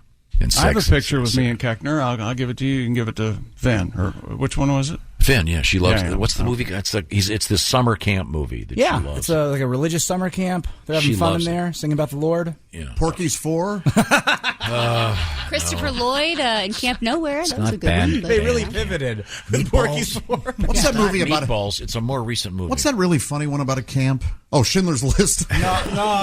Oh, see, now you've just ruined everything. I was so excited to say Wet Hot American Summer, like a fool over here. Thank you. Stop it, Josh. Okay. Well, no one did mention the fact that Kostaki was turned on while having. It didn't say he was turned on. He may have been under. He said he was attracted to the technician. who was playing with his butt. She wasn't. Hey, excuse me, Stacy. You know, I really enjoyed when you were playing with my butt. You know, the speech you said about a boy and a man. I think we got another boy. Oh, I don't deny that. When we come back, we have, if we can squeeze it in, Today in History. This is the Bob and Tom Show. Hey, welcome back to the Bob and Tom Show. That's Jessica Alsman at the news desk. Hey. There's Pat Godwin in the performance room. Hello, chick. There's Josh Arnold at the sidekick chair. Hello. There's Ace Cosby manning the track phone hotline hot phone. There's Willie Griswold. What's up? I'm Chick McGee, and here's Tom Griswold. Pat Godwin, how's your album doing, Pat? It's doing pretty good. I'm at number 10 now. Okay, on the Top 10, baby. On the charts. Very nice. And this is an album that'll be picking up steam because it's all about the holiday season. It's called Christmas Bonus. It's got legs, as they say. And the bonus, of course, songs about other things like, say, Hanukkah or Thanksgiving or Halloween. And we have a video out there, too. Oh, is the video out? Yeah, Divorce Guy Halloween. I know that Noah's amazing. Mr. Haller did a great job on that. Noah Haler, but my phone likes to call him Haller. Oh. But I think Haller's probably closer to being accurate. I thought it was Holler. I have no idea. He's I in the wouldn't other bother to room. learn I his hope. last name. Okay. You just call him Noah, the guy with the beard. Hey, you. The movie I was trying to think of with Dave Koechner is called A Week Away. Well, thank goodness we know that now. Netflix. A week I was just away, trying to- a week away, A week away, a week away. What a weird song that is. Great tune, but weird. Time now for what, Chick McGee? Today in History. Here's Tom with Today in History. Tom, what number is it? Today's the 13th of October. Well done, my friend. Almost Friday the 13th. And we had an interesting thing yesterday. This is a test, Alsey. This is just a test. The White House wasn't always called the White House. The name was changed because the original name sounded a bit lofty. It was Honky Hut. It was the mansion, right? Yes. Called Masters, James. It was called... Was it just the president's mansion? Think of the three parts of government. You got legislative, Executive mansion. It was the executive mansion. The cornerstone was laid for the White House in 1792. Is that cornerstone? Did it survive the fire and was incorporated in the original? That's or in the new? In the, fair question. But famously, of course, in that what's the word I'm looking in that geographical space, also laid Kennedy, Clinton for sure, Nixon probably not. They were got laid there. A lot of many presidents. Obama, I'm supposing probably. I'm not sure what the They rest. seem to have a healthy marriage. Anybody else? I think Bush had a good time. He's kind of goofy. You think Bush had a good Oh, time? Sherry and Laura, I'm sure had a healthy Hey, Let's see. 2010, Chilean miners rescued after 69 days underground. Those poor kids. Well, they were ready to let him out after 68, but they wanted it to be funnier because it was such a heavy time. Yes, yeah. The one guy stayed down because both his girlfriend and wife were waiting for him. Yikes. Let's see. In 2016, the great Bob Dylan got the Nobel Prize for Literature, which is like giving a pizza place an award for cooking great steaks. Happy birthday, Lenny Bruce. No longer with us, sadly. Bassist Ray Brown. Paul Simon, born in this date in 1941. Don't call him Artie's little buddy. He hates that. Call him out. You can call him out. Very, very, very good. And happy birthday, Jerry Jones, 1942. Mr. Jones, of course. That's right. Jerry Jones. He's the coach. He likes that. General He manager, likes that glory hole. Oh, that's right. Yeah. Drilling oil. We always say the glory hole. 1962, the birthday of the great Jerry Rice, 20 seasons in the NFL. Yeah, whatever. All right, now Things you missed today on the Bob and Tom Show. Tom opened the show with Baby. I hope you remember that, Tom. Do you remember that? Saying that today? Very, very lustful baby.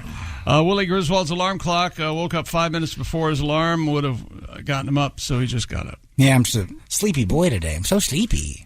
Tom went through self-check at CVS, and he's tried buying an out-of-date power bar, and the computer would not let him, and Tom was fascinated. I didn't know it was outdated. I'm glad they didn't sell it to me. Good for them. Tom's enjoying male singers right now.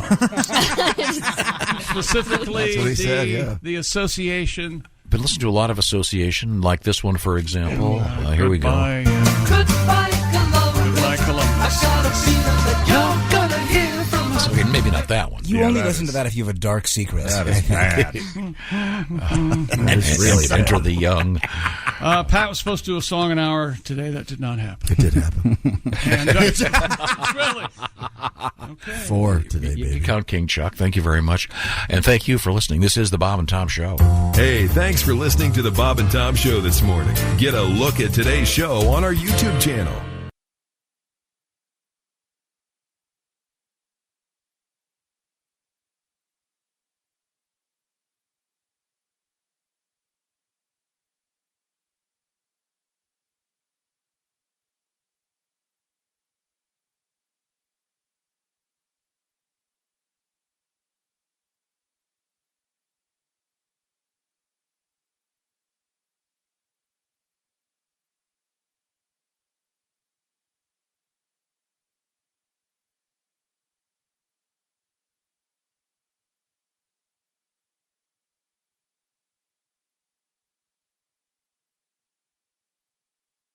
Expert entrepreneur Ed Milet is on a mission to max out your life. I exist here weekly so that you can make your dreams come true, become the man or woman you're capable of, and then pay it forward.